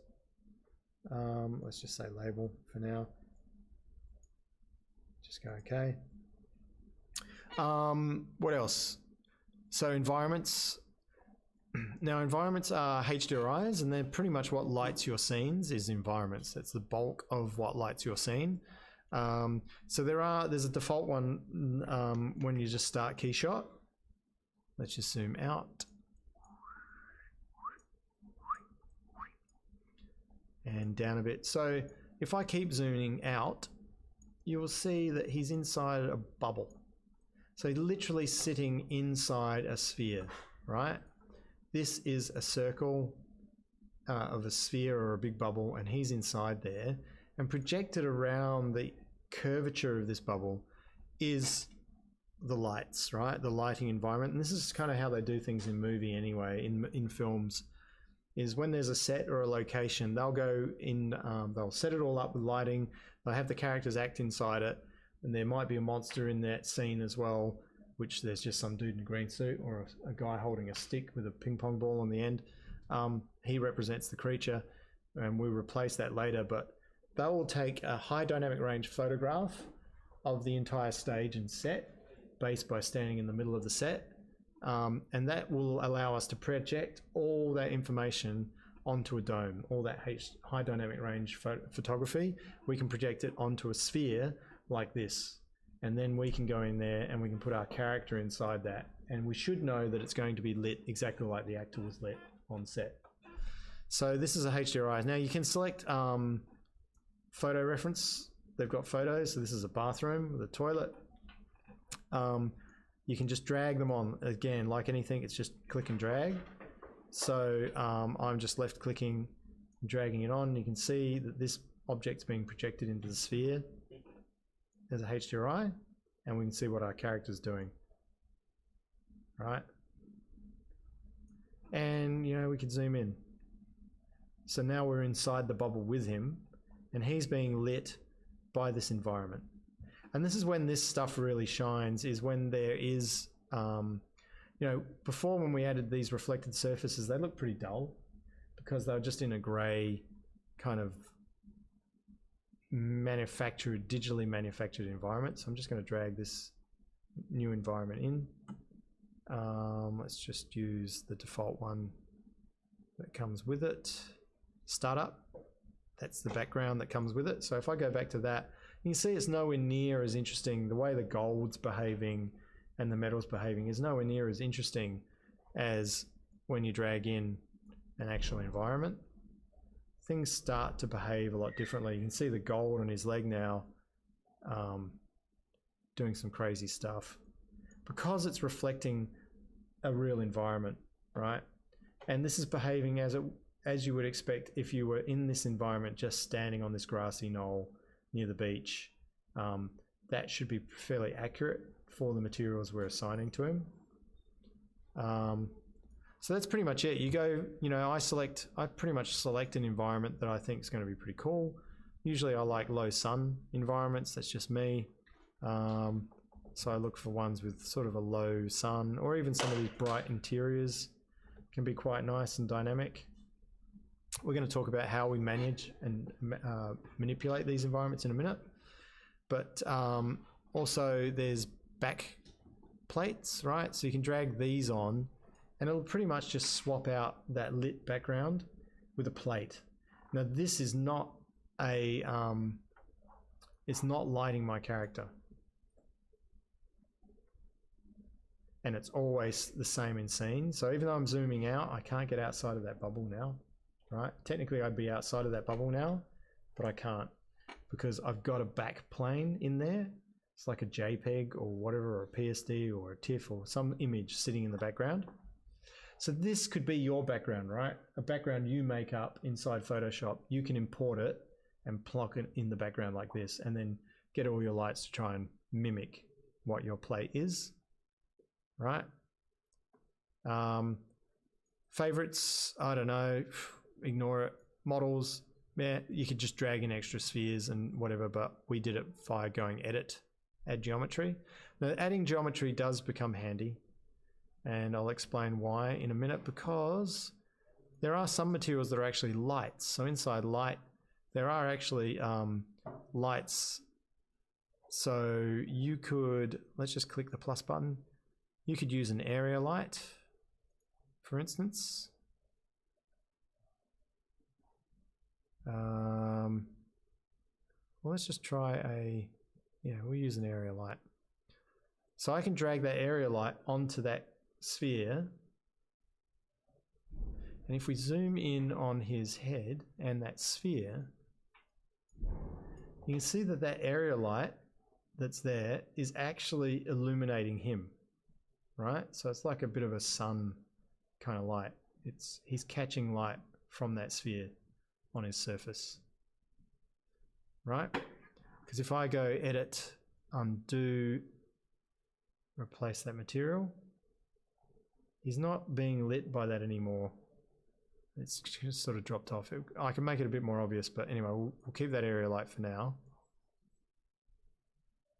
You can make anything an area light, right? Any object can become an area light. But for now, we're just going to plonk it there. Because I might go back in there and use that to demonstrate. All right, so that's pretty much what you want. You want to get your materials from here. You want to ignore colors. You can ignore textures for a little bit. Environment, you want to, you can go outdoor lights. You can go studio, sun and sky, which is pretty much default basis for a midday sky. It's dragging that on. Yeah, so you're pretty much looking for whatever lighting you think is pretty cool. And then you will go and edit it over here at some point, right? So let's just say that's all cool. Now we're going to jump over here to editing stuff. So here we have a scene tab. If I click that scene tab, it shows me two little models in here actually. It's got my ZBrush stuff, which if I hit that, it kind of highlights absolutely everything. Because inside this box, if I hit the plus, are all my subtools that I imported. All through here. So this is where it gets handy to actually name them. So you're clicking on the hood middle piece. It also highlights them, which is really handy. Hood centerpiece, hood pattern, eye light. I've got two little eye lights inside my eyes. Now, for instance, those eye lights, I might want to make those emissive. So let's find an emissive light. And you can also click and just hold it down and drop it on the eye light over here, and I can click that and drop it on the other eye light over there, right? And that's actually put emissive materials onto those eyes.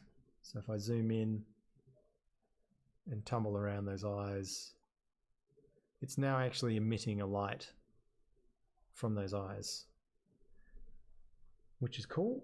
The problem I'm having, do you know how I change how emissive that is? Yeah, so we'll get over to that in a sec. So pretty much all your materials are down here. bang, bang, bang. You can go through, you can select them, you can hide them like you do in Photoshop. So for instance, if I didn't want my highlights on at the moment, I could just untick them and turn them off, right? And tick them back on when I need them. So you can sort of manage your objects here. You can drag materials onto your objects straight into here, so you can get them.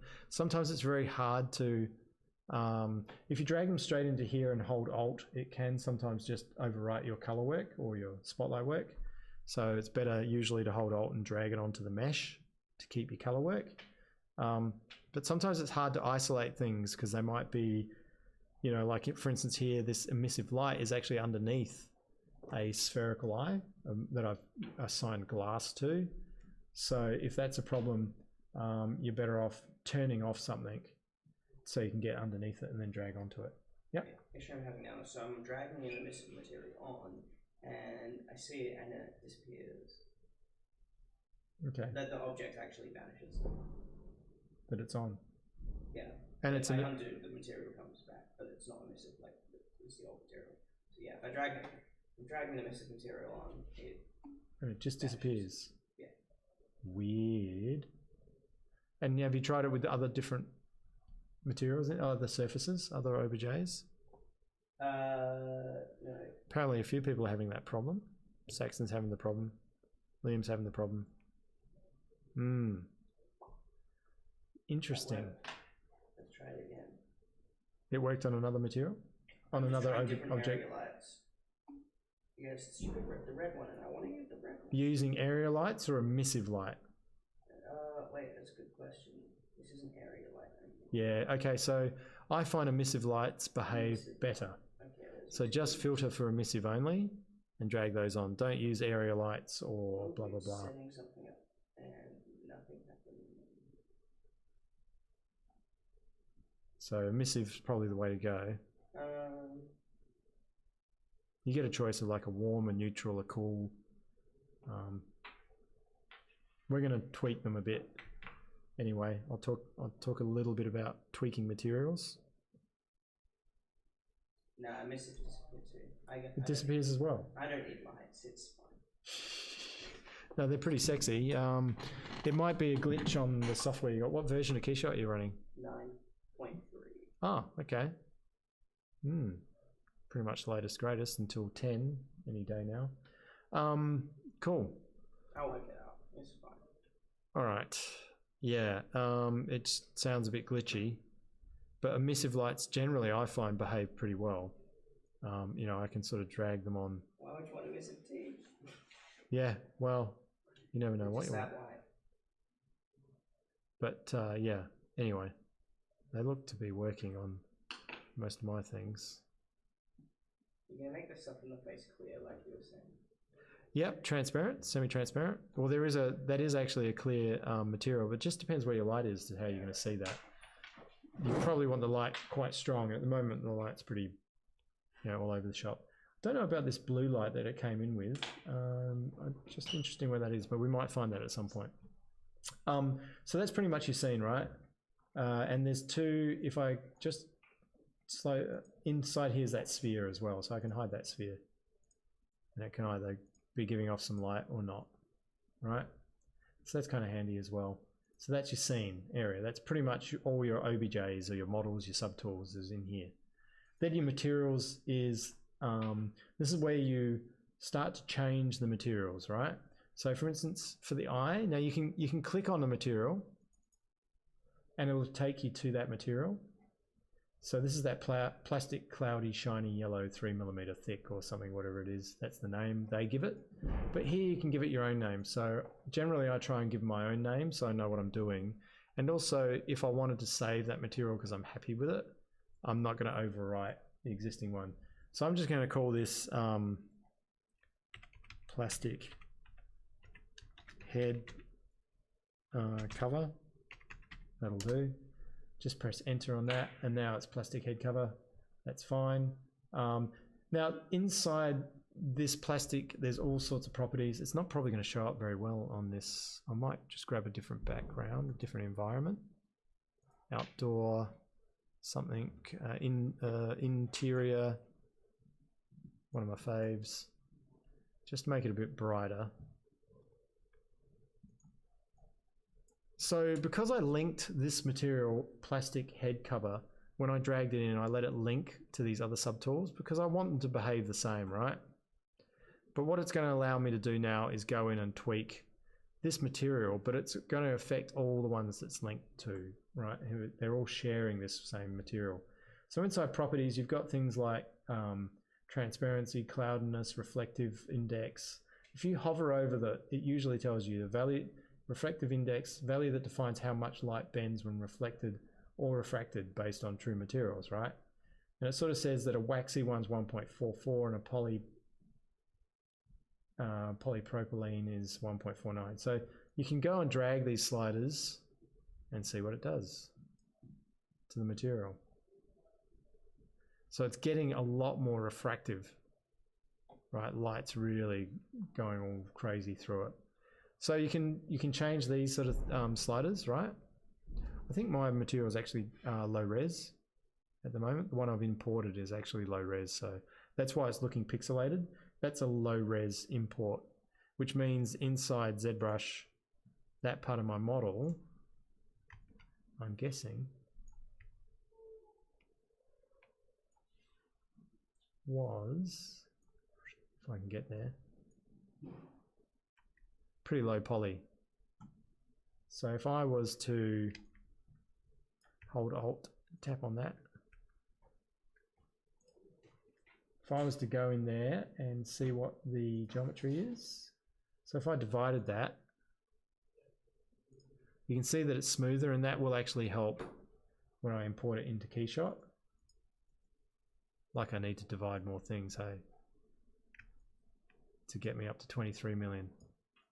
So anything that looks low poly will come through low poly in, so if I update that, I'll just hit the BPR button. It'll throw that back into Keyshot for me.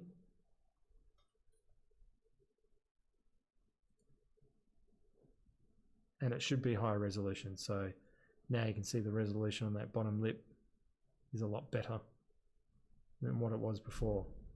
This one's still pretty low res, the nose and the eye. So I'd need to update those ones as well. But that's kind of what you need to do if it's low res. But I'm pretty close on the model. If I was only going to be out like here, you probably don't need to do that sort of stuff. You just got to be mindful of what you're going to do with your model.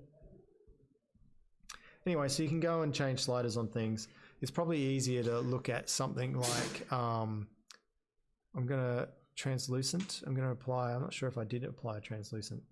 I'm going to hold Alt so I can keep my color at least.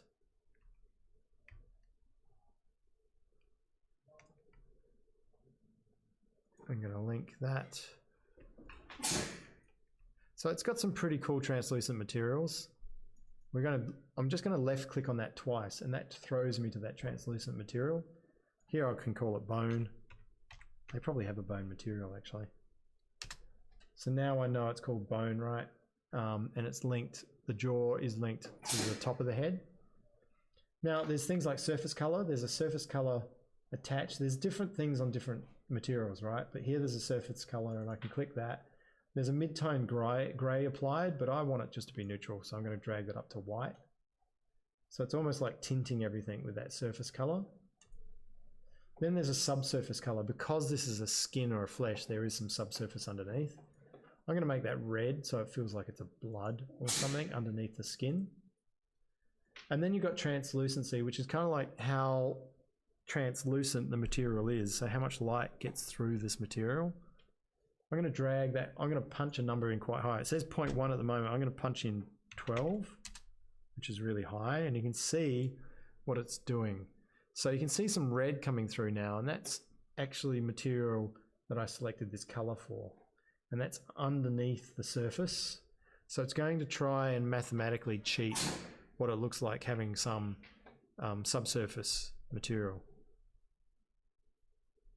And that's just rendering out, right?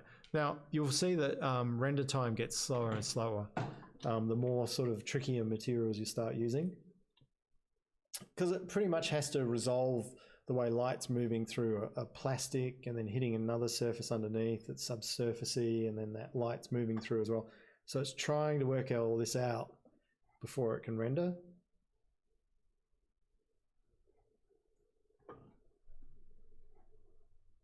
There's also things like specular, which is kind of weird to get a hang of, but specular sometimes can be represented as a grey scale. You can tint your specular highlights. You can get some light into it, like some color into your tint.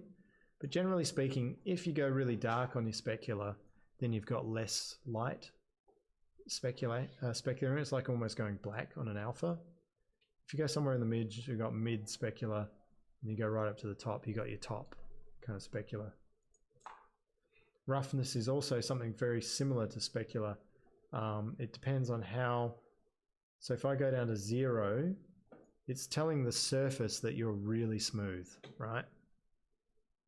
If I go right up to a higher number, it's saying that it's a rougher surface. Now, rougher surfaces generally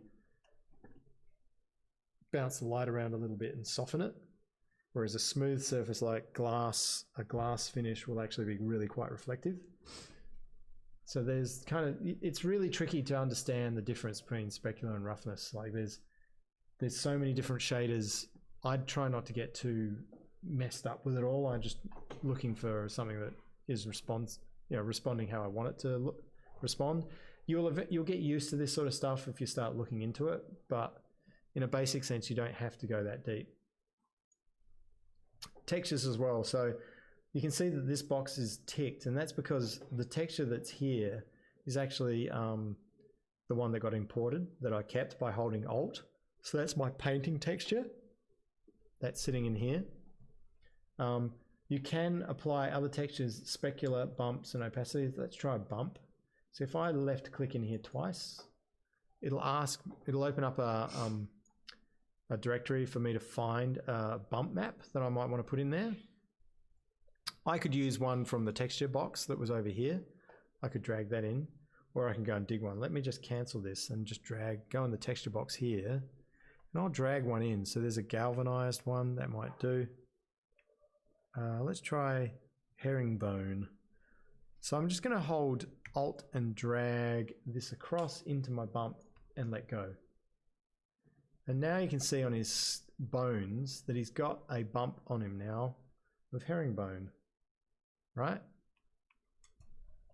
So if you don't have any alphas, you can find them inside this texture, and you can use those as bumps if you want. What a bump is it's an artificial displacement on the map of the character. So it looks like light is interacting, and light is actually interacting with it. It looks like it's been carved, but when you look at it on the very edge, on the very side, it actually isn't carved. It's not a real carving. It's not a displacement. It's just a bump kind of carving. But it looks really cool, right? So inside that bump with that blue line underneath, so see how the texture's got a little blue line under it. If I click on the bump, it's got a blue line, which means I'm inside affecting and making change to that. And then there's these other tabs, size and mapping. So inside size, I can drag down the width and height at the same time of this texture, which will make it smaller, right? If I drag it down. So you can see it's applying it still, but the scale of it is much smaller. You can also shift the angles. I don't really muck around with that too much. You can say whether it's repeated horizontally or only vertically, but generally the default ticks of these boxes are pretty good. And also the bump itself, if you click in there, you can tell it how high you want that bump to be. You could give it a value of 20 and see what happens. It should be pretty high.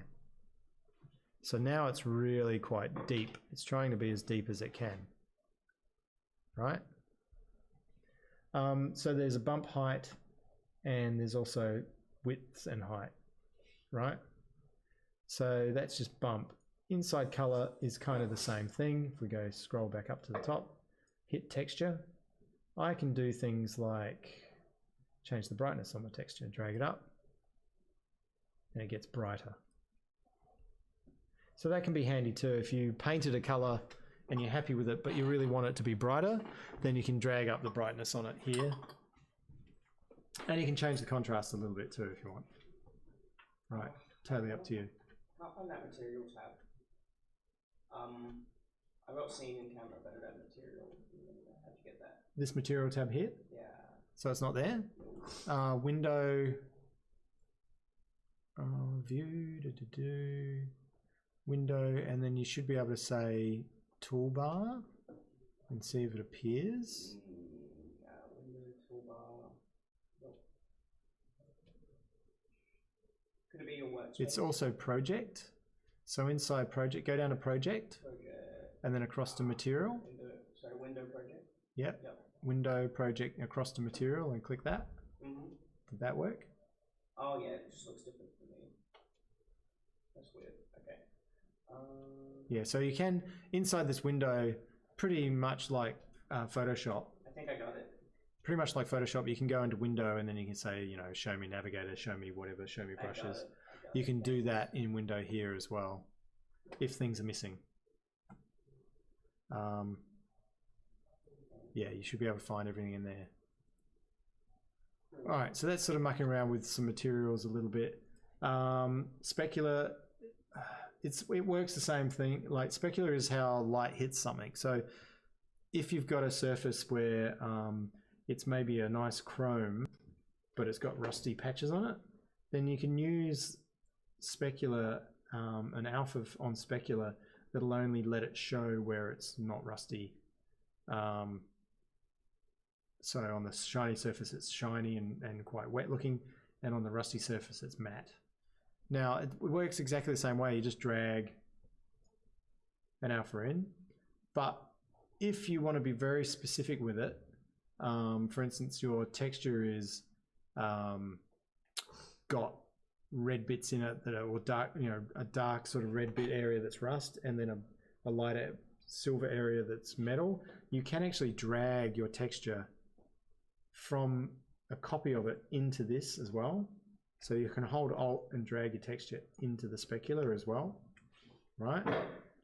And that means that whatever your texture is doing, whatever's dark in your texture will be diffusey, more diffused, and whatever's white and highlighted will have more specular in it, right? So that can work with metals sometimes, but the cool thing is you can drag from one to the other. So I can hold Alt and drag this into my specular, which is now saying that whatever's really white in this alpha is going to be more specular than whatever's black and dark, which is the cracks in this instance. Right, does that kind of make sense? So that's mucking around with some materials in here. So pretty much you edit all your materials in this area, right? Under the materials tab. There is something called material graph, and we'll get to that in a sec.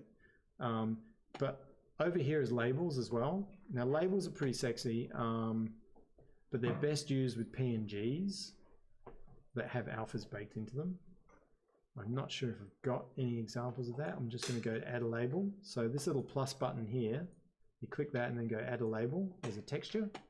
And then you go and dig in and try and find something. It's pretty much like a sticker, right? But it could be dirt, it could be scratches, it could be stickers, you know, it could be paint. So I'm just going to go in here and see if I can find something inside maybe textures. Contaminant patterns. Nope, that looks a bit crazy.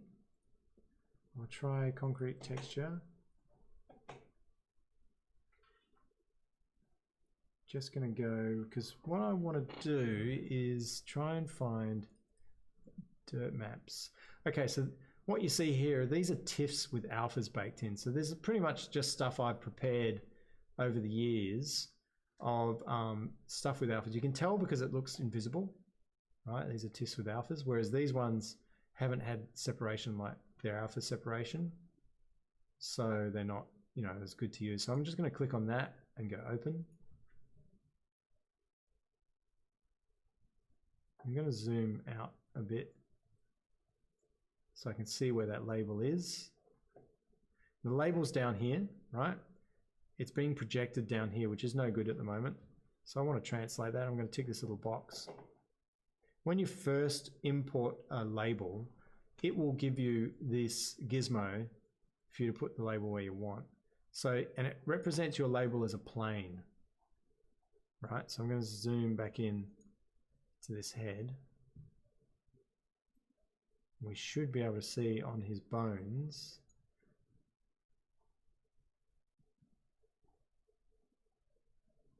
this dirt pattern.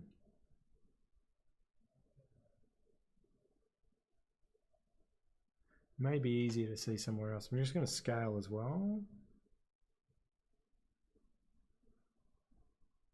Is it facing the right way? Oh, there it is. So it is there. You can also click on the surface to stick it somewhere. For instance, I'm just left clicking on the surface. And I can sort of scale it up a bit. There it is. So I'm starting to see it now because it's only just little bits of crap. So I'm just clicking on the surface to see if I can see it. There it is, right. So I'm going to zoom in so you can see it. It's on his jaw here, is this grub, right? And there's a little bit on his cheekbone as well. This is just crap, you know, like dust or dirt or, you know, something like that. And it's being put on as pretty much like a sticker over the top of the surface, but it is complying with the surface.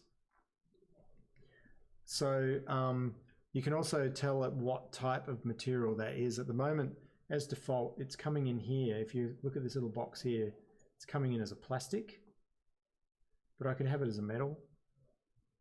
So now it's quite reflective. So for instance, if that was chipped metal, then that would work quite well over as a reflective. If it was just going to be something like dirt, then a diffuse might be really good because it's a bit chalkier, right? And then the other thing you notice that labels also have bumps and opacities, right? So in this case, I don't need an opacity because I've already got an alpha baked into this image that I'm using. But if I hold Alt and drag the same image into my bump, what it'll do, it'll actually give a bump now to that, and you can see that it's being raised. It's a bit hard to see because of maybe the lights and he's got a hood on and everything. But it is actually a raised surface now. And again, if I don't like the height of that bump, I can go into the bump setting and drag it down. We'll make it less. You can actually go minus, right? So if I go minus, it means it's going to push it in to the surface now. So it won't feel like it's raised, but it'll feel like it's pushed in. So understanding how you apply a bump height as to whether you're pushing it in or raising it. If it was a chip in paint, if the surface was painted and then you're chipping some metal visible underneath, then you want to invert the bump height so it feels like it's being pushed into the object, not sitting on top. But labels can be really cool. And stickers can be labels, right? So there's a Keyshot sticker over here. So if I go add another label, you can add tons of different labels. I'm going to add another label. And in this case, actually in this case, yeah, I'll just find anything really. I'll just do a sticker. Something that I might have.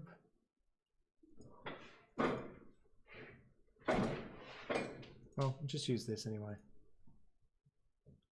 All right, so that's throwing that texture onto the surface of my model. It's a photo of some paint on a wall as a label though, right? So it's in there as a label. So I can untick that little box and it'll disappear, or tick it and it's on.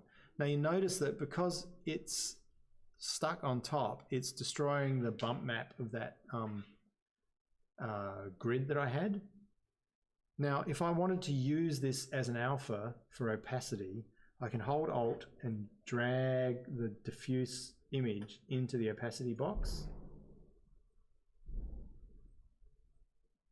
And what that'll do is whatever is really dark But you can see it's a bit hit and miss, but it is in there. But because there's no pure blacks in the image, it's kind of just, you're just seeing it. So what I tend to do is, if I really wanted to use that, I'm going to untick the opacity box here.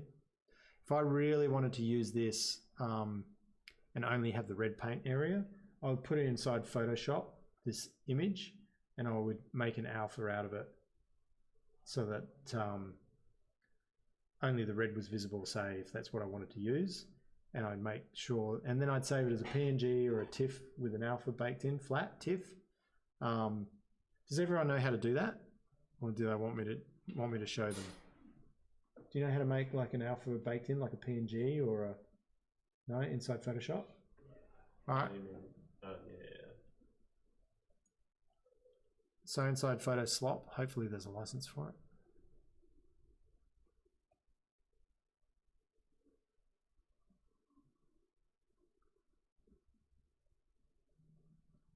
Please.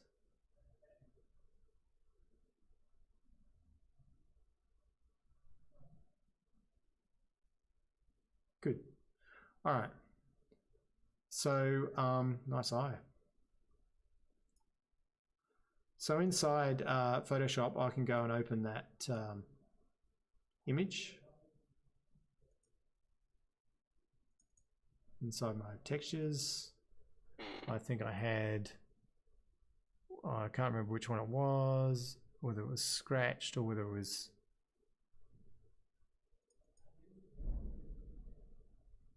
might just go back a directory, painted. Yeah, there it is. Okay, so I open that up. Now I want to make an alpha out of this, so I'm just going to duplicate it. I'm going to make it grayscale, and then I'm going to put a curve on it to make it pretty bloody black and white. So whatever's black will, well actually in this case whatever's white will be visible and whatever's black will disappear. Right? I'm going to flatten that curve onto it. And you can see if I turn that off, that's masking all the white areas, but I want the red areas. So I'm going to invert that. And you can see that it's not super black at this stage. So I'm going to actually do another curve on that. I could have inverted it first. I'm going to do a curve. Pretty nasty curve. All right.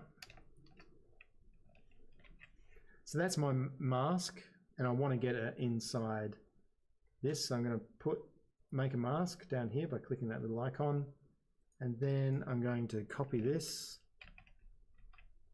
and I'm going to hold Alt and paste it into there, and then turn my mask off. Now that's given me, you can see the grid underneath, so that's showing me that now I have a mask that has just isolated the paint. So this would be a really good label now, like I could use that as a label. And in this case, I'll probably save it as file, save as, a GIF will be fine, or a TIFF with alphas baked in, but in this case, I'll just go GIF, and I'll keep whatever name it has, and hopefully it's going in exactly the same spot.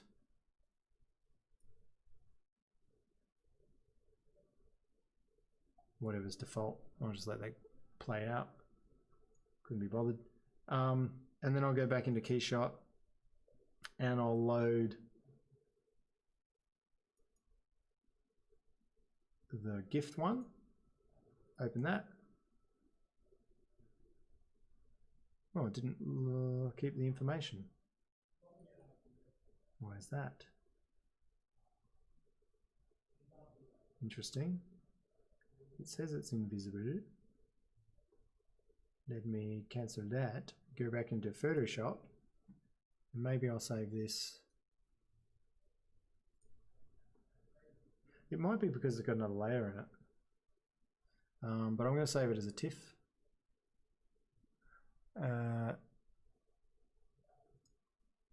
Layers, no, I won't save layers.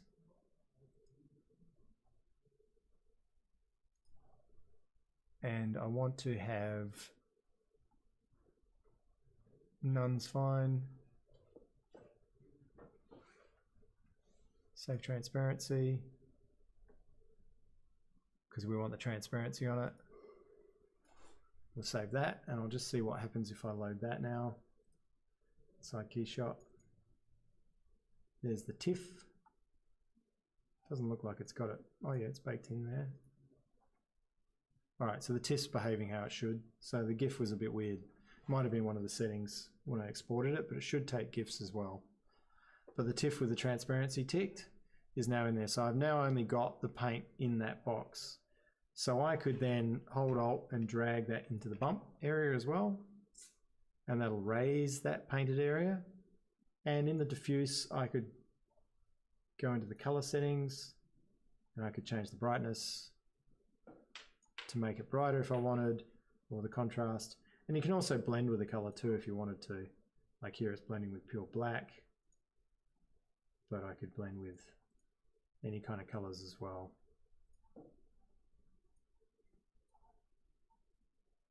That I might like. So you can sort of muck around with stuff, but we're just going to bust through this for, you know, shits and giggles. I actually really quite like the paint as is, like, because that might look pretty good somewhere else. So if we just pan over to another part of this object, yeah, go panning, and we'll zoom out a bit. So possibly with something like metal, we might get a nice result from some of these textures. So let's just go into, I'm going to replace all of this, or should I just put a label on it? I'll replace all of it. I'm going to click on the color and I'm going to put that paint in.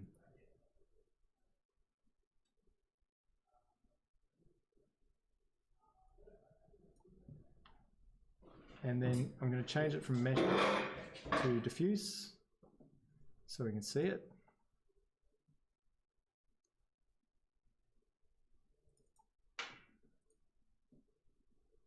And I'll just bring the brightness up as well on it. Come on. All right. So, you know, you can shove all sorts of, oops, I'll bring the contrast down. So that's shoving that kind of color on straight on the surface of that section. And I've called it a diffuse material. So you can change materials up here in these drop down boxes to like paint,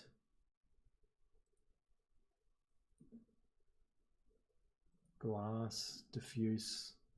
But diffuse worked pretty well. Right, so that's kind of just dragging in your own colors. You can make a bump again out of that. And in this case, I probably wouldn't want to make an opacity out of it, because if I do that, it's actually going to drop, like make things invisible, which is not what I want.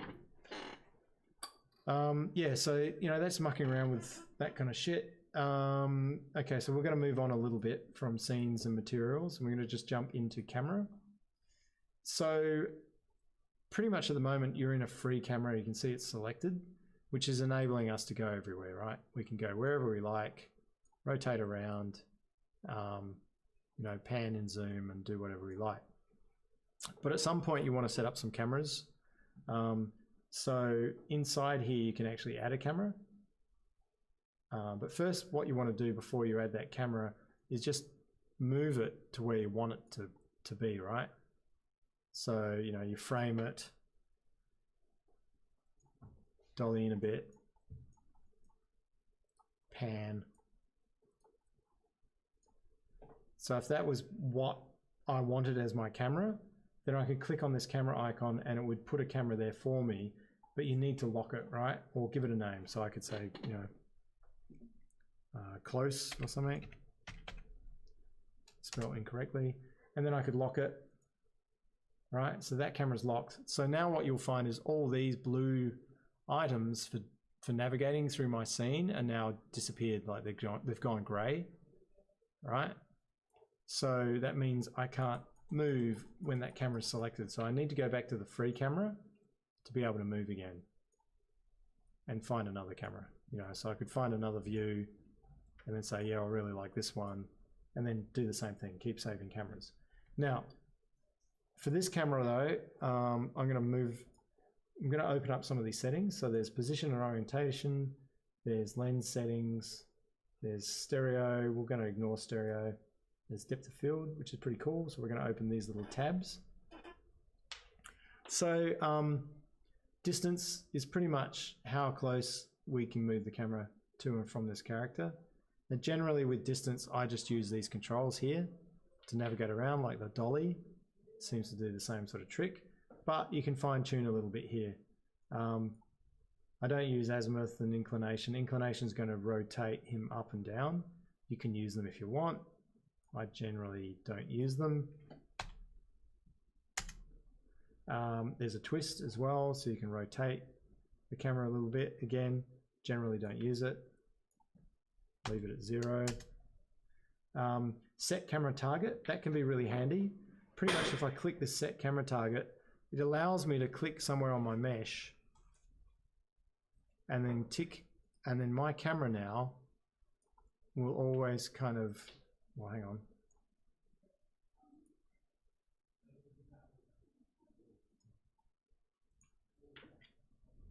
No, point.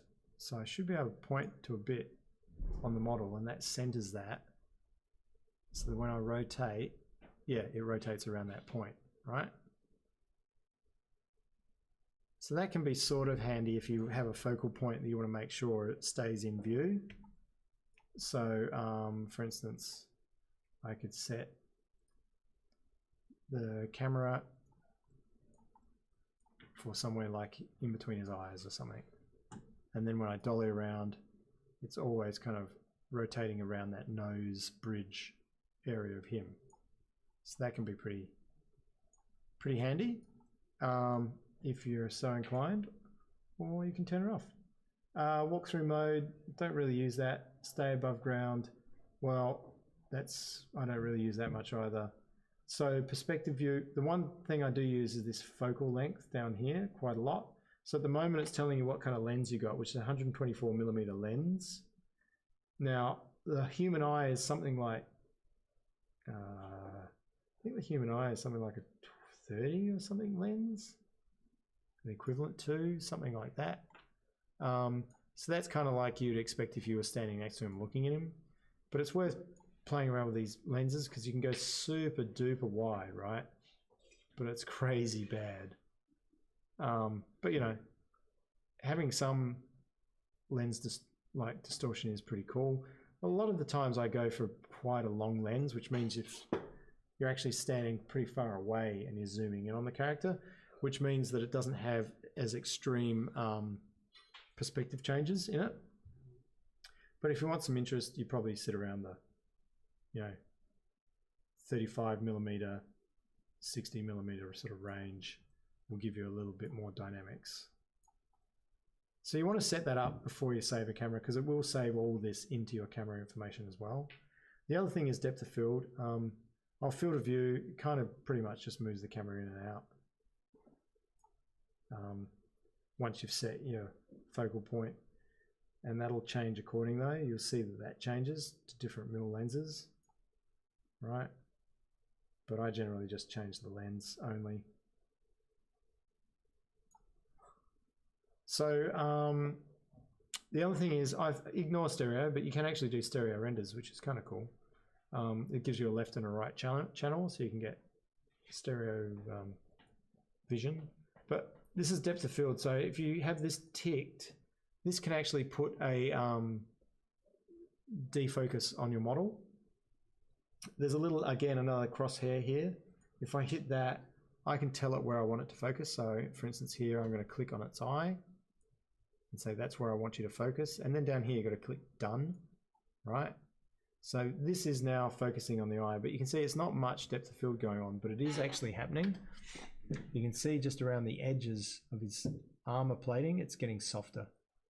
Now depth of field you want to be careful with because it can make things look like miniatures if it's too soft, like for instance when you're photographing insects, you get a very shallow depth of field.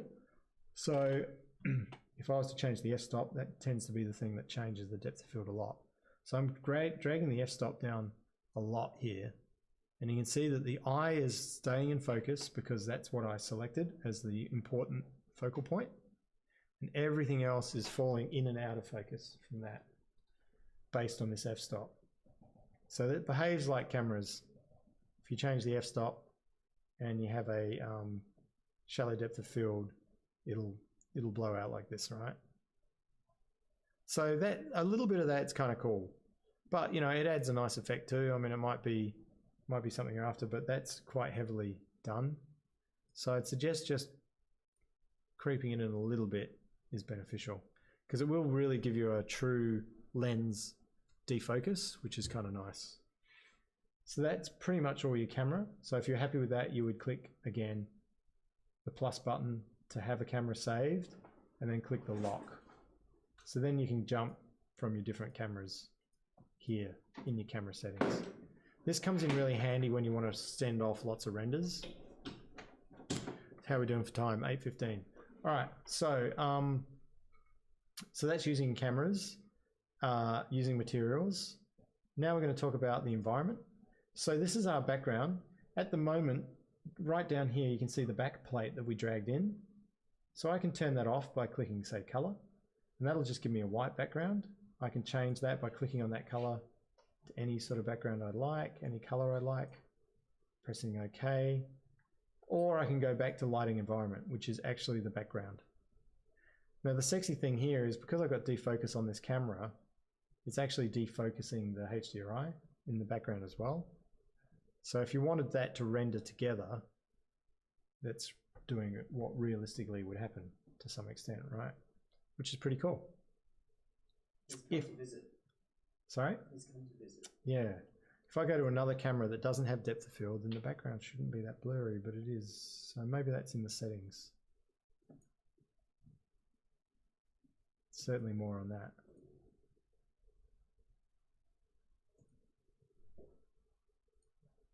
Cool. So with the environment, there's a few things you can do to edit the environment, right? You can edit the size of that environment. You can make it feel like it's bigger, which in theory, if I go to a free camera, go back to camera, free camera, I'm going to zoom out.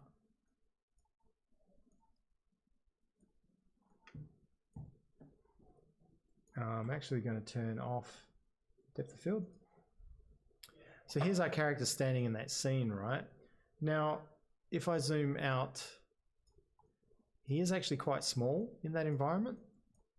Sometimes, not always, and I don't always bother, but sometimes it's good to get their size as you would expect in that kind of environment, because then he would be lit like a full-sized human. And you can do that inside the environment by changing the size. So I'm scaling down the size of the HDRI, which is actually in turn making him bigger in that dome. And he'd probably be about that tall in that environment. So he'd be lit now a little bit more realistically by that light for the size of him, right? I could make it even a bit bigger in the scene. So what can we do with this environment? Well, we can rotate it. There's this big line tool here, which is actually just a rotation disc, right? And you can rotate the environment now around our character to get whatever lighting we want, right? So this is really handy because you want to get the light coming from exactly where you want it to come from. If he's backlit, then you presume sitting there. And if we put a color on the background instead, you can see now, if we zoom in, the light is sort of coming from behind him. But now if we just rotate, you can see the light starting to rotate around him as well. So that's kind of how you light your character in the scene, right? By just rotating the HDRI globally around him. The brightness, you can also affect the brightness of this background.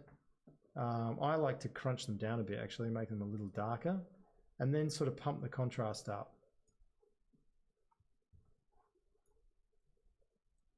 Seems to be a bit moodier when you do that.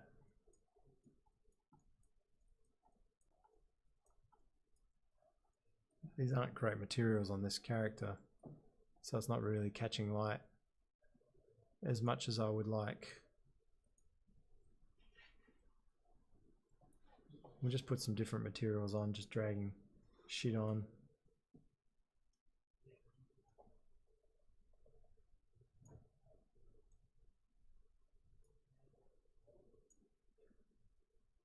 Just want to see if I can get the light to behave a little bit nicer. Might get another medal on him too.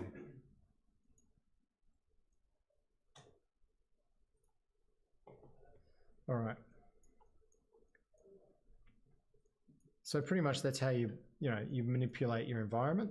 But also there's a HDRI editor in here. This is only with Pro, so you need KeyShot Pro. If I click on this HDRI editor, there are things you can do to this environment. You can add your own lights. So they're called pins. So here on this first tab, it says add pin, this little thing here. So I'm going to click that once and it adds a light and you can see it dropped into my scene here. I can move it by left clicking and dragging that blue thing. That's a light moving around my scene. So let's change the color of that light by clicking this color box. We'll make it bright red so we can see it. And then we're going to drag the brightness up so we can really see it. And there's our light coming over his shoulder. So you can actually drag your own lights in by making pins. So you attach a pin and this crosshair is here and it's actually highlighted. So I can click anywhere on my mesh to move that light, which kind of helps you light your character how you want to. Right? So that's adding kind of your own lights, your own colored lights, by simply dragging them in, giving them some brightness, giving them some color.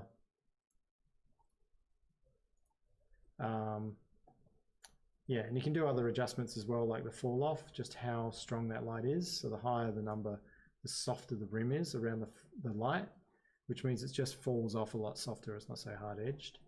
You can transform them as well, like move them around, but I just like to move them. You can manually move them in here with a left click, or hitting this little box, you can click on the model mesh and try and get it close to where you want it, and then maybe manipulate it a little bit over here as well, makes it a bit more accurate. Click done if you're happy with your light. Right, so that's kind of making your own lights, and you can add as many as you like. You can put another pin in and give that another color, maybe a blue. Okay, again crank up the light so I can see it with the brightness. You can punch in a value if you want, 10, that'll make it pretty bright. And then I'll click it over here, just on this edge.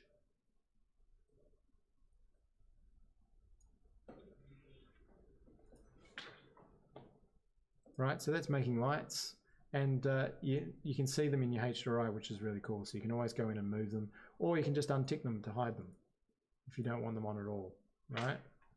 So that's environment. You got the settings of the environment by rotating the HDRI, and then you got HDRI editor, which pretty much is just throwing lights in to help light your scene. Okay, so then there's a lighting tab as well, which isn't sort of it's not like moving lights around in your environment. It's actually just how well it renders. So at the moment it's got this basic box ticked. So if I open these other tabs underneath, a basic tick means that it's just doing self shadows and that's it at the moment, right? And the ray bounces is at 6, which is how much light is being calculated bouncing around the environment. But there are other tabs here like performance mode, which if I hit that, will be very, very basic light, so that you can move your lights around really quickly and get a little bit of an idea, but I generally leave it on basic.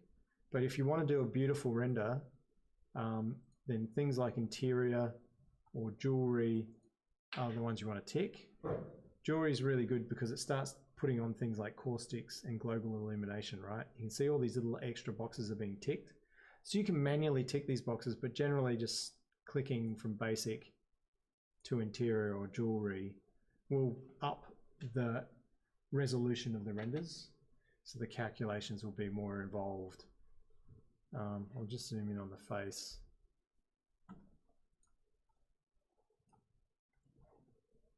So it's going to try and render the plastics a lot more accurately.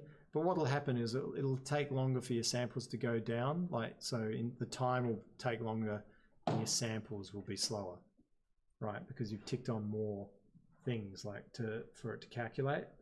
Global illumination and caustics and ray bounces have gone up. And so all this stuff that it has to calculate has gone up, which is going to make it trickier and more time consuming. Okay, so the image button up here is also, it's kind of like a Photoshop box. It allows you inside these adjustments to do things that you could do in Photoshop afterwards, but it allows you to do it here. So adjustments like exposure. So this is pretty much like levels in Photoshop. So you could adjust it here to get what you want out of it, but it's a 2D thing. It's not happening in 3D shaders or anything. It's not going to affect or reset the render time.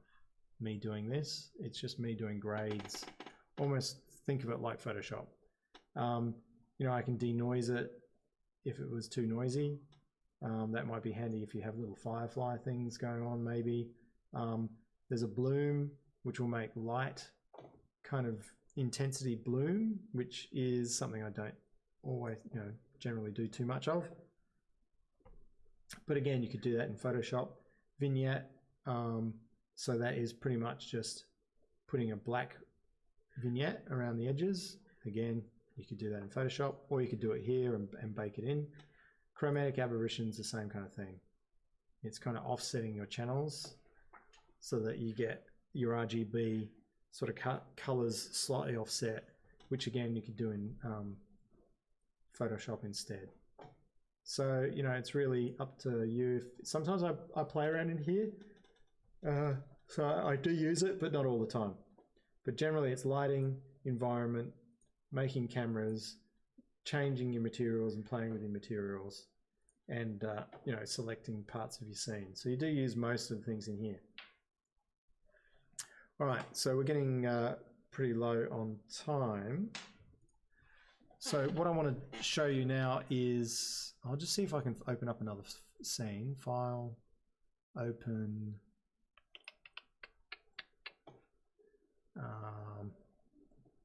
Because this one was getting just pretty messy.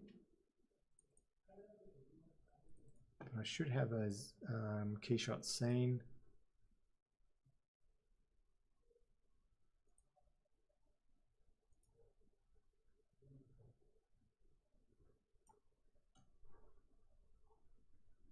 So this will open up a scene I've already set up, but there'll be some things missing, no doubt, because I did it on my, my computer at home using all sorts of different masks and alphas. So it gives you the option to go in and find textures.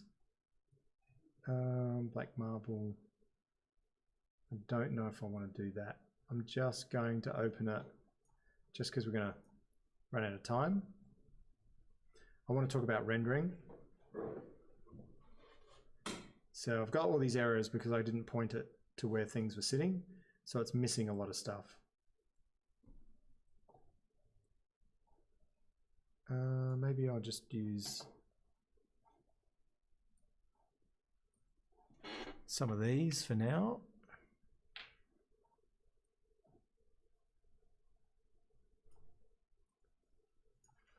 That's fine. That one will do. All right. So this is our character, and say we've played around with the lights a little bit and some of the materials, and we're pretty happy. This skin's looking really crazy, but that's all right. I kind of like it blue. And then we want to render, right? So how do you go about rendering it? Oh, I'm also going to go to my lighting, and it's on basic. It's, I think for this purpose, we'll put it on product. So it's a little bit nicer. Okay, so rendering. where do you render and how do you render? So down the very bottom here, you've got import, library, project, animation, blah, blah, blah, and a render box. We want the render box. So we'll click that and it opens up this dialog, right? So pretty much what you're going to do is you're going to tell it what resolution you want. So in this case, say I want, sure, I'll do 2K. It's going to tell you what to render. We're going to render the work area, video output. Oh, this is animation. Sorry, we want to be in still image, not animation tab, because we're just rendering a still, but we can render turntables, which is really cool. But here we're just going to render a still. So here you can name what you're rendering. So name it whatever you like. And then you want to kick it to a spot. As default, it's going to kick it into Keyshot rendering, but you click this folder, tell it where you want it to go to. So we're going to go into CDW, into my area, class, He-Man, and I should have renders. I'm just going to put it on the top level here. That's the folder I've selected. Quality, I always go for a PSD. Including alpha is kind of cool, but if you've got your background sitting on the back and you want it baked in, you don't have to include the alpha. And then that's the resolution. I will go for the 2K or 3K resolution, leave 300 dpi. And inside here you got layers and passes. I like to render all layers and all passes because it just gives you some stuff you can play with when you're in Photoshop, and then add it to a PSD. So it puts all this shit together in a PSD for you, so it's nice and neat. Then you go into options. Now you get to choose whether you render samples, like 128 samples, or time. Because we're here, usually I use time when I'm at work. I use samples if I want to be specific with a turntable and every frame needs to be rendered to the same resolution, then I use samples. But for work in the office, I generally just put in a time frame. So here I'll just put 1 minute, 30 seconds, which isn't very long at all. Usually I do about 15 minutes minimum on something. I've got the maximum time ticked, and then you can go to queue. So what you can do here is you can add the job, right? So I can click this and it will put a little thumbnail in here when it's ready. It's thinking, it's not responding. Whoa. Okay, so here, if I hover over that, is the thumbnail of my render. And then I can go, and this is what it makes it really cool, is you can go back into your camera. Now I've got a few cameras here. These are errors just because it doesn't know where my textures are. So I could find another camera, say that one, and I could say, oh yeah, I like that. And then I can add that job too. And I can leave all my outputs the same. I'm going to do 1 minute, 30 seconds, and it's going in the same folder. It's the same resolution file. So you don't have to go through and do that over and over again. Once you've set it up for one, you can just go through your cameras and go add job. I actually like that purple in the head. Looks kind of cool. So again, it's going to add this job. It's going to hit some errors for me because it's missing some textures. I'll go ignore, and it's loaded that for me as well, right? Now in one of these cases, in output, I'm actually going to keep the background. So I'm going to untick include alpha, and that'll bake in whatever the background is for me. And then I'll just find another camera, view. Now, of course, you can move your lights for every single one of these renders. That's what takes a little bit of time, is rotating the lights around. We'll do a close-up, and then we'll add that.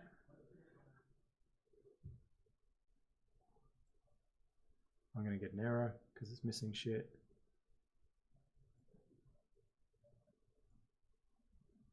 I'm going to ignore that. I'm going to add the job. Right, so now I've got 3 or 4 things in here.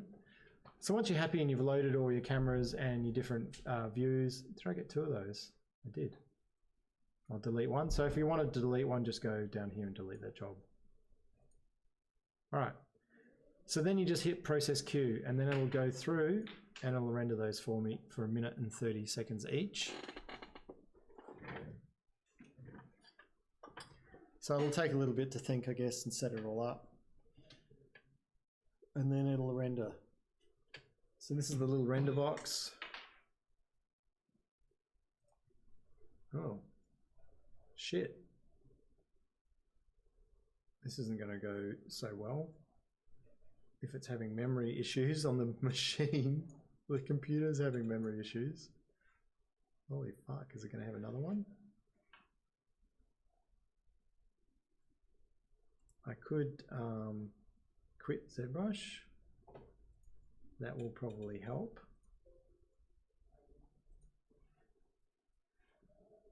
And I could quit Photoshop.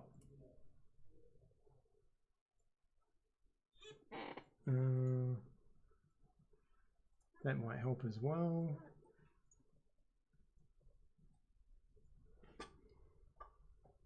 So it's only doing 1 minute 33 on this, but generally you would see something rendering. So that's a little iffy.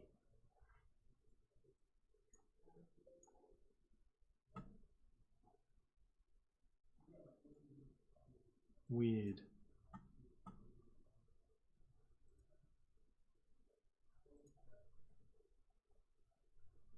Oh, it's rendering that one.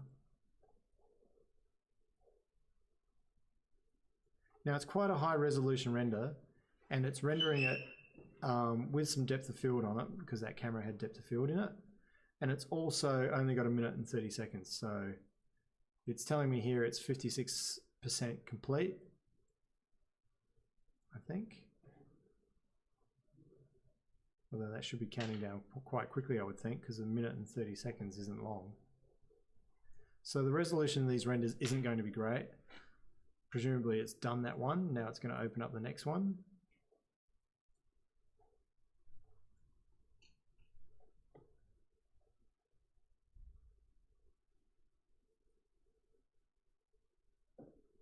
Presumably. Thinking.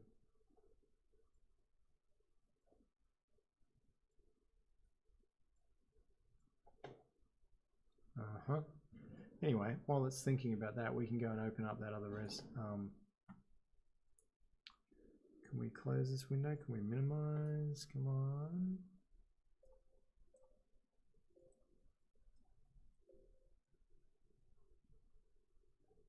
Interesting.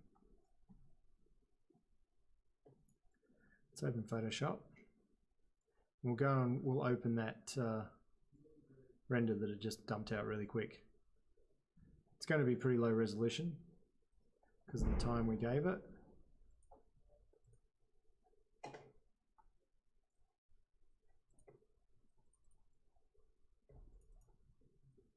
That's it there. No, it's not. It's inside renders. And it should be that one. Right, so there's that render. It's opening it in Photoshop. Now, because we asked it to put it all in one PSD, there's a group inside this PSD that has a clown pass like we tried to mimic inside ZBrush, which is good. So if you have that selected, you can easily highlight the different areas and then make changes to it. There's a raw kind of pass. There's a label pass, so if I had labels in there, they'd probably be on there. Most of them got dropped. There's an ambient occlusion pass, which looks similar to the label. You can see it's quite noisy because it only had 1 minute and 30 seconds, right? But it's still interesting considering, you know, that's quite graphic too. Makes for a nice graphic image. There's a shadow pass.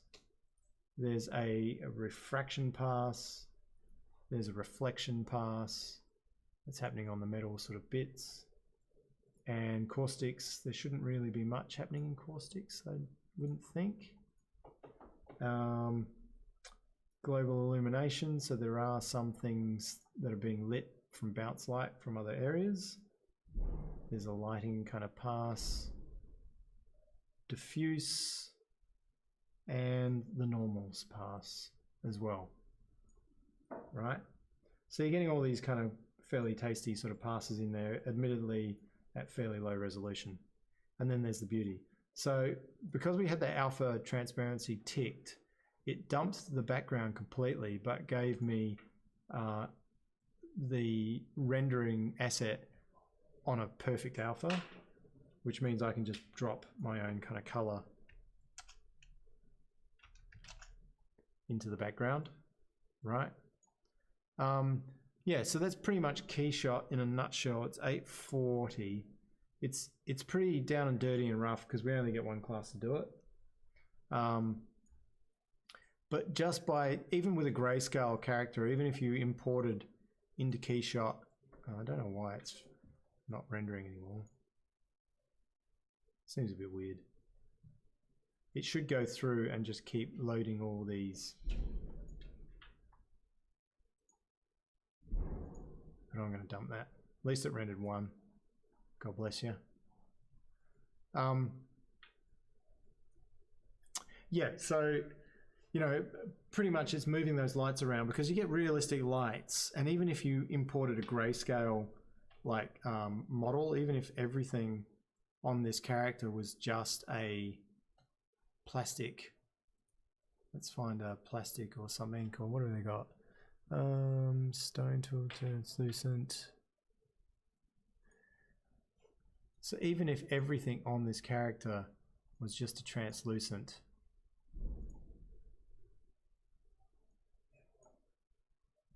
I'm going to put a different background on too, different environment.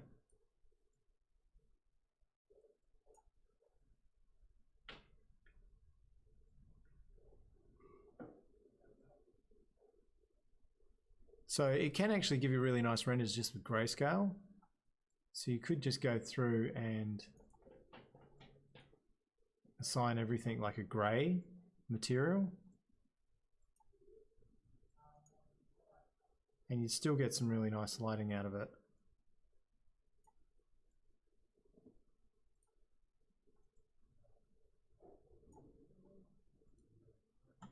And then go in this environment, and I'm going to change these settings to not as bright.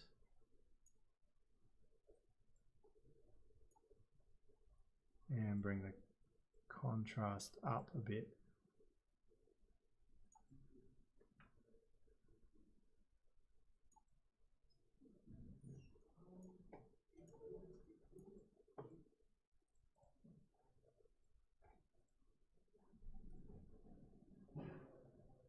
So you can have a bit of fun with all the materials.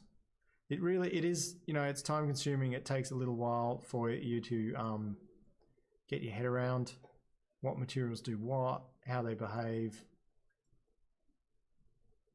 But it's certainly worth exploring, and it will help you understand a little bit more about other things, because when you get into something a bit more substantial like Substance Painter, then it's kind of nice to know a bit of this stuff.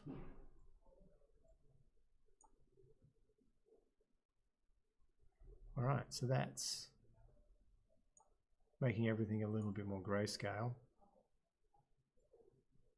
just by sharing the same material all over it.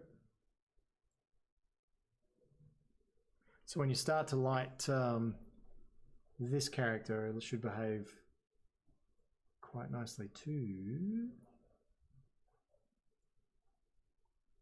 Making it quite a dark environment. A lot of contrast.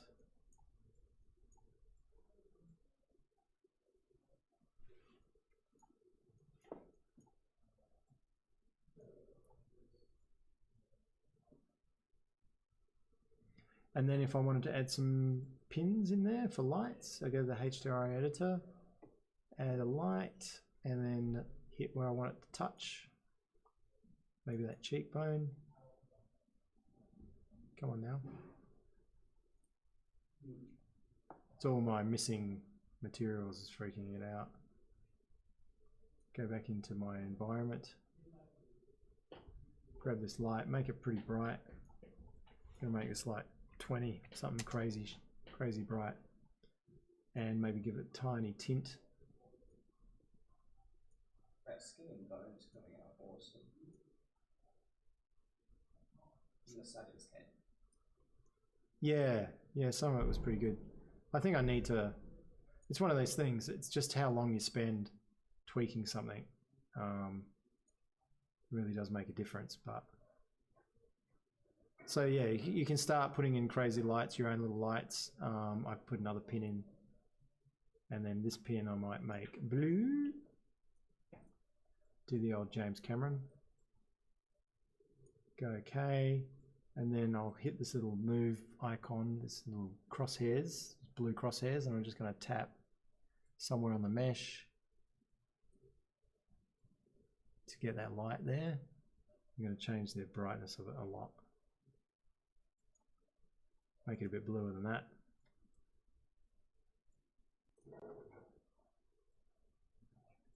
And tap where I want it. I don't think it's doing what I want.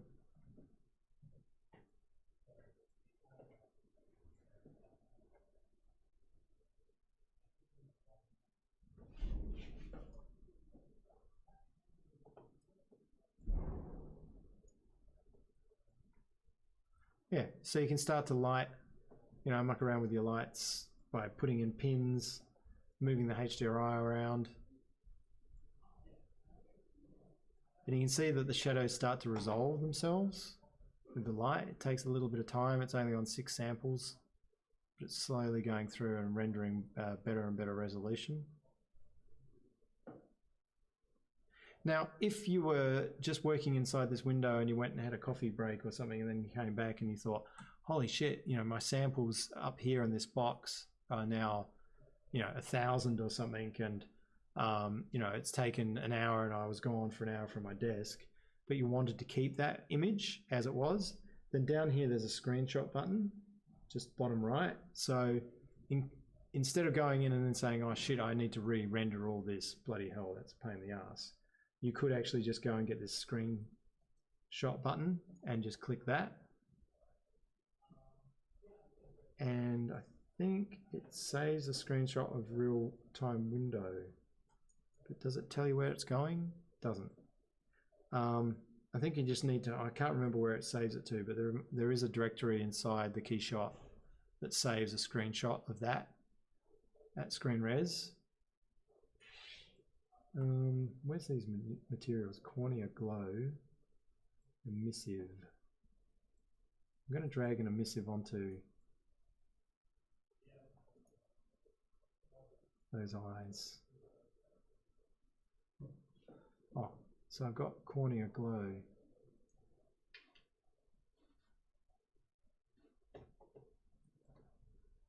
Oh, hello.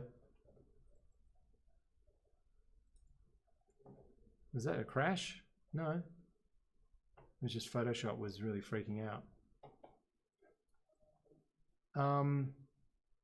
Yeah, so you can get some stuff out pretty quickly. The thing is, if you wanted to do a background for your character and you could save out a really quick render like this, and then you could slap all your background into it and then go, oh yeah, okay, that now works, and then you can turn the character off, save your background, and then load it back into back into here by going into your environment, going into your settings, going into your backplate, and just click on that backplate folder box here, and then you can go in and find your own backplate, right? Which I've got somewhere inside my He-Man thing. I've probably got a, oh, did I have a backplate? Keyshot. Damn, I thought I had a backplate saved. Yeah, that's a shame. JPEGs, no backplates in there. No. Bugger. Anyway, so if you did have a backplate save, you could just load it, or you can load any image you like inside there. But yeah, so let's.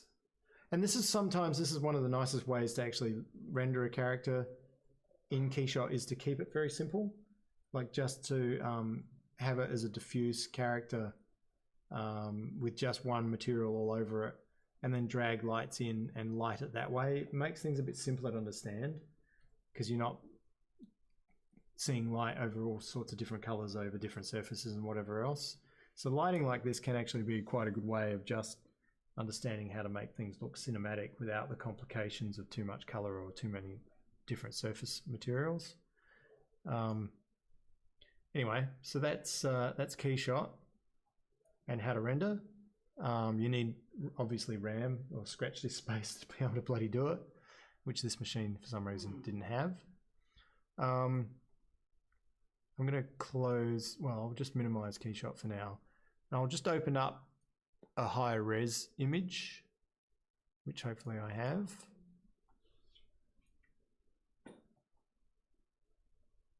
And no.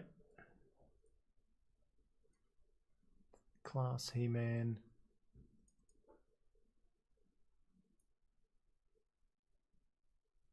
PSDs. No. I thought I saved a chunk of stuff.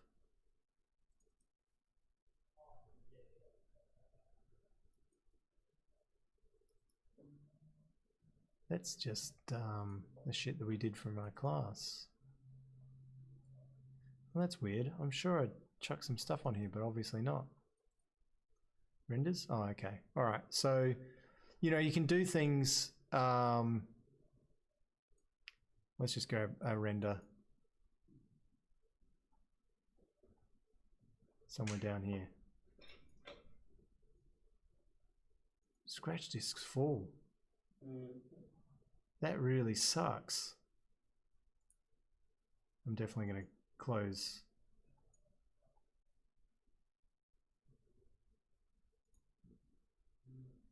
That's really bad. Can't even fucking open up a file.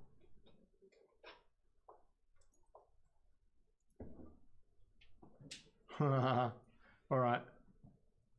Nah, not going to work. Okay, so Keyshot obviously has lots of little tutorials anyway that you can go through.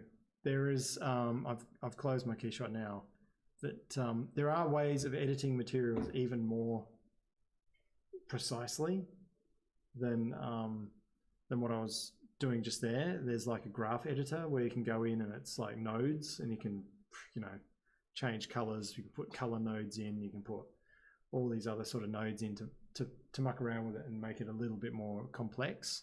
I did a little bit of that for the armor on mine. It enables you to put like a contour curve so the edges of your model will be exposed to, the edges will reflect like metal, and then the surfaces will be more diffuse. So you can do things to it like that. But yeah, it's a bit of a shame I can't open up the other files. But yeah, just muck around with it and see what you get, because you do get nice lighting, especially when you've got reflective surfaces with a HDRI in there that's a photo rather than just those studio lights, because they will grab color from the HDRI as well as light.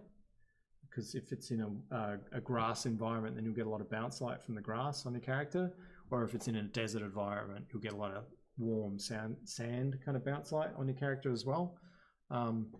So yeah, it's definitely worth mucking around with a little bit. Now, I don't think if I quit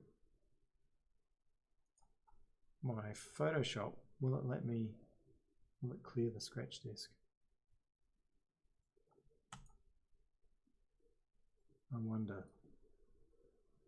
I'm not even sure how to clear the scratch disk on this machine. If you're in Photoshop, you can try purge. I don't know if that'll do much because you haven't actually done anything in Photoshop. No, but there might be a lot of other stuff. I think it's an edit. Top left, Yep. purge. Above Adobe PDF presets. Down, down, down, down. Purge. All. Try it now.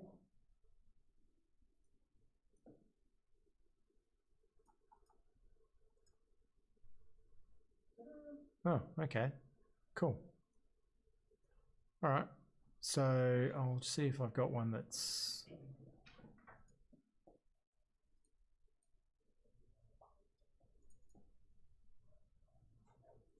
Oh, so it opens one, and then it scratch disk is full. Well, Anyway, so this one actually hasn't been mucked around with. This is just straight out of Keyshot. And you can see here on the background, it's actually baked in. So I made my background and then imported it as a backplate in Keyshot. And then without an alpha on, I just printed it, like I just rendered it. So this is a raw render straight out. Now the hood's pretty shit. There's some, you know, but you can paint over this sort of stuff. But a lot of it's looking pretty cool. And you can see that these kind of marks on his clothing here are actually just labels, right? So they're just labels with an alpha placed over the top and then given a diffuse and then graded a little bit to make them look like dirt.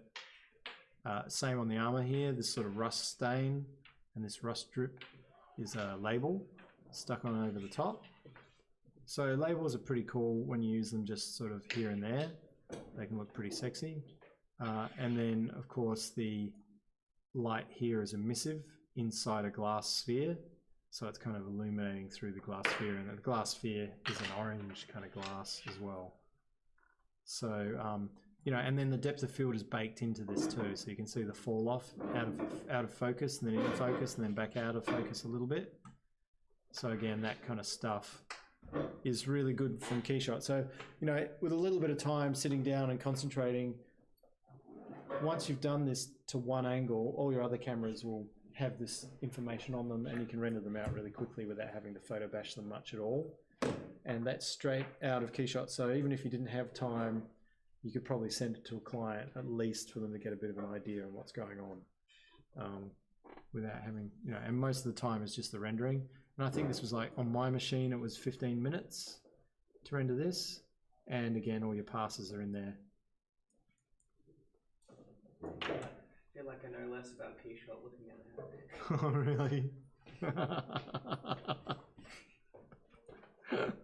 Oh dear. See it? Yeah. Look at that, like, carbon fiber. On the, Yeah. yeah, so that's pretty much mucking around inside the materials graft. So, yeah, there's a ton of, if you want to go into material graphs, there is a ton of tutorials, obviously, of people going inside Keyshot material graphs and showing what to do.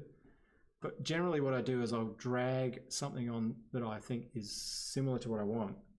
And then I'll go into the material graph to change the color, to add, you know, some refinements to the scratches and the patterns. Yeah, so it's just material graph shit, really. But then everything else everywhere else is just base materials, like there's the ones with the holes in it. I can't get those to work at all. They just, if I put those on, things might vanish. I think it might just be to do with my topology. So the alphas aren't working, the little dot alphas aren't. Not at all.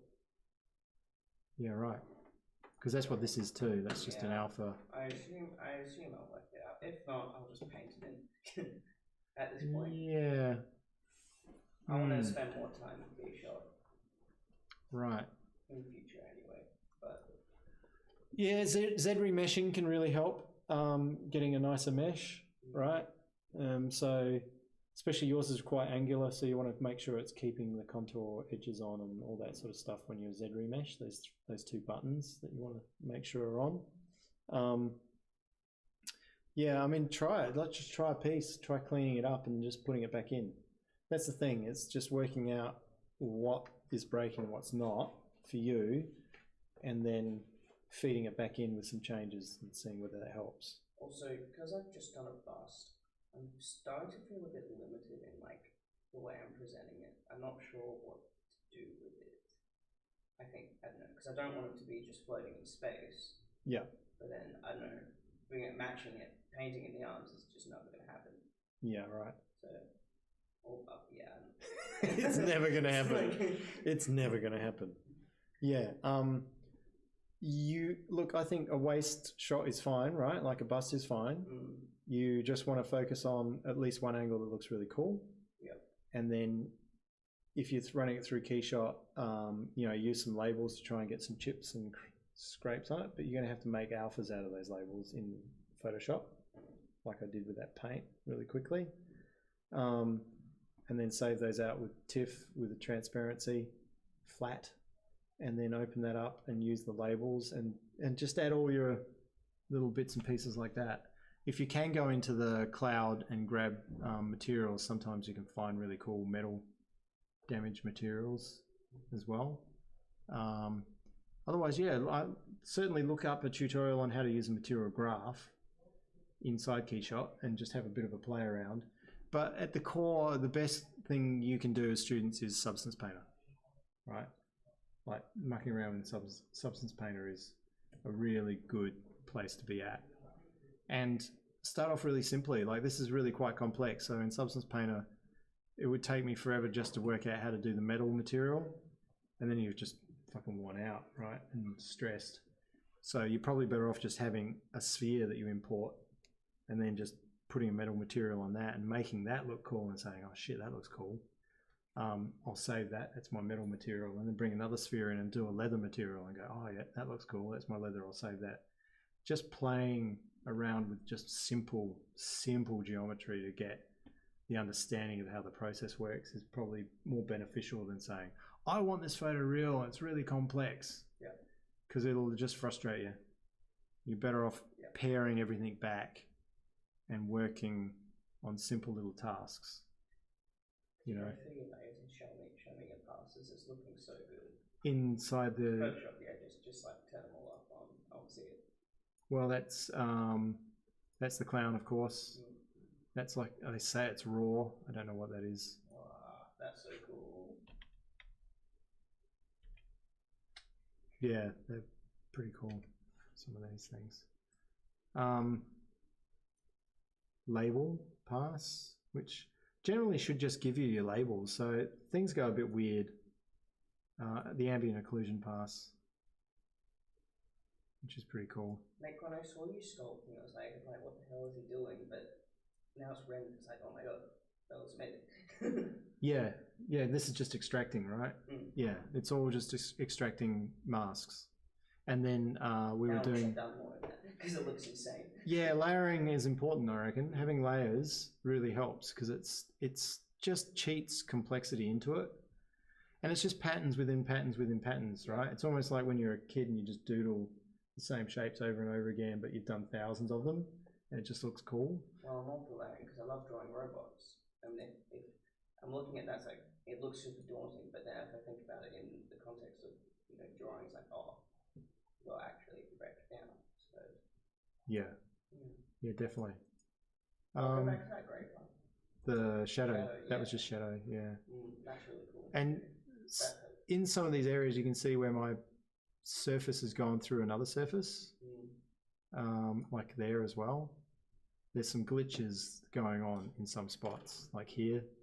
There's a bit of geo that's moved through another bit of geo, not quite correctly. But again, like it's concept, right? And you don't notice it in the final render. That's the, I guess that's refraction, so that should be the glowy kind of light. Reflection pass. And there's caustics, but there's not much of that going on at all in here. Caustics is like stuff moving through liquid or water or glass. Yeah, some lighting pass, don't know what that's doing. The diffuse and then the normals kind of pass. But yeah, it's really sharp. This is probably 4K resolution. You can do, I think, 8K. I will be rendering less than that. Yeah. Yeah, 4K is a good place to be at. 2K if you have to. I'm going to build a beefy computer over the break, but I will not be able to do that with software situation. Right, so it's 9:04. Next class, we'll just look at, try and get your renders as far as you can, you know, in ZBrush or whatever you're going to do. Get a background on them, you know, toy around with your lights, and then we'll just talk about finaling, right? So I'll probably open up everyone's image in Photoshop and just paint over the top, just with shit, grading things really quick and loose and down and dirty. That a lot. And then just see what we can bring to the party a bit. What, All right. What deliverables do you want from us? Do you want like a hero shot and then a 360 turnaround? No, you only need to have a hero shot. Yeah, just one image. It's up to you though, what you want to do. That's not what you said initially. Yeah, it's really just sort of one final image is what we're working towards. Okay. Yeah, just one sexy final image. But if you want to do more because of a folio or making things look better, then go for it. Obviously, more images look more impressive. Looks like more work, right? But as long as the bare minimum it's one image that you're doing it well, then that's fine. We did it. All right. Wow, scratch disk full. Well, that's interesting. That was another 12 hours of my life. That's a computer thing for sure. I don't know anything about Windows, so I'd say there's a lot on this computer. And a lot of junk. I don't know who printed it. display, sound, focus, power, sleep, tablet, blah blah blah blah. It literally might just be that the hard drive that you're using is full. Yeah. It's been happening to me a fair bit as well. Yeah, I reckon that's probably what it is. So how much space is on it? You can check. Yeah, where's that though? On the file, Go to this PC. This PC? Scroll down on the left in your file manager. Oh yeah. Scroll down. This PC. There it is. If you go up. This There. PC, yeah, There you go. okay. Look Oh, at this. Jesus. You've got no space left. it's fine. Yeah. You have 8 gig. Wow. Something has to give there. Something All right, I'll is- put a note in just to make sure they know that. Yeah. Need to clean. Bloody hell. All right. We'll see you guys. We'll see you for the last week. Yeah. Thanks, Nick. Good. Until then. Nick, do you have any shortcuts for making or getting realistic 3D heads or faces? Because I'm working on a scene. Oh, that's why this thing froze on these guys too. They've been locked out. Yeah, because there's nowhere to store shit. Hey. Right. So everything's frozen. Sorry. Do you have any shortcuts or any quick ways of getting realistic 3D heads or faces or whatever? Because I'm working on a scene for one of my other classes. Yeah. And one of the characters is close up to the camera, but the 3D model that I'm working on, I just bought one of the Turbo Squid. Yeah. Face just is like not realistic at all, I guess. Yeah. So I'm sort of thinking whether I take it into ZBrush and alpha it up and everything like that and try and make it look real, or if there's like anything you ever use to just get a face real quick or anything.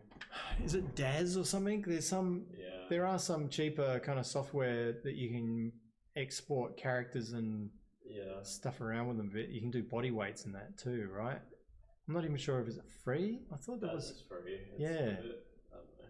You can do their body weights and sizes and age Yeah. and I think faces are a little bit better in that too. I'll have stuff. But if you want a specific face, you just have to sculpt the shit out of it, you know? Yeah. You can try and smash a photo in Spotlight right on top and see if that helps. If it's fairly simplistic and you put a photo on top and then just support some of those shapes in the photo by sculpting a little bit, then it might come up pretty good quickly. Might be funny. Yeah. Yeah. Yeah. Thank you. See ya. Well, this is arse.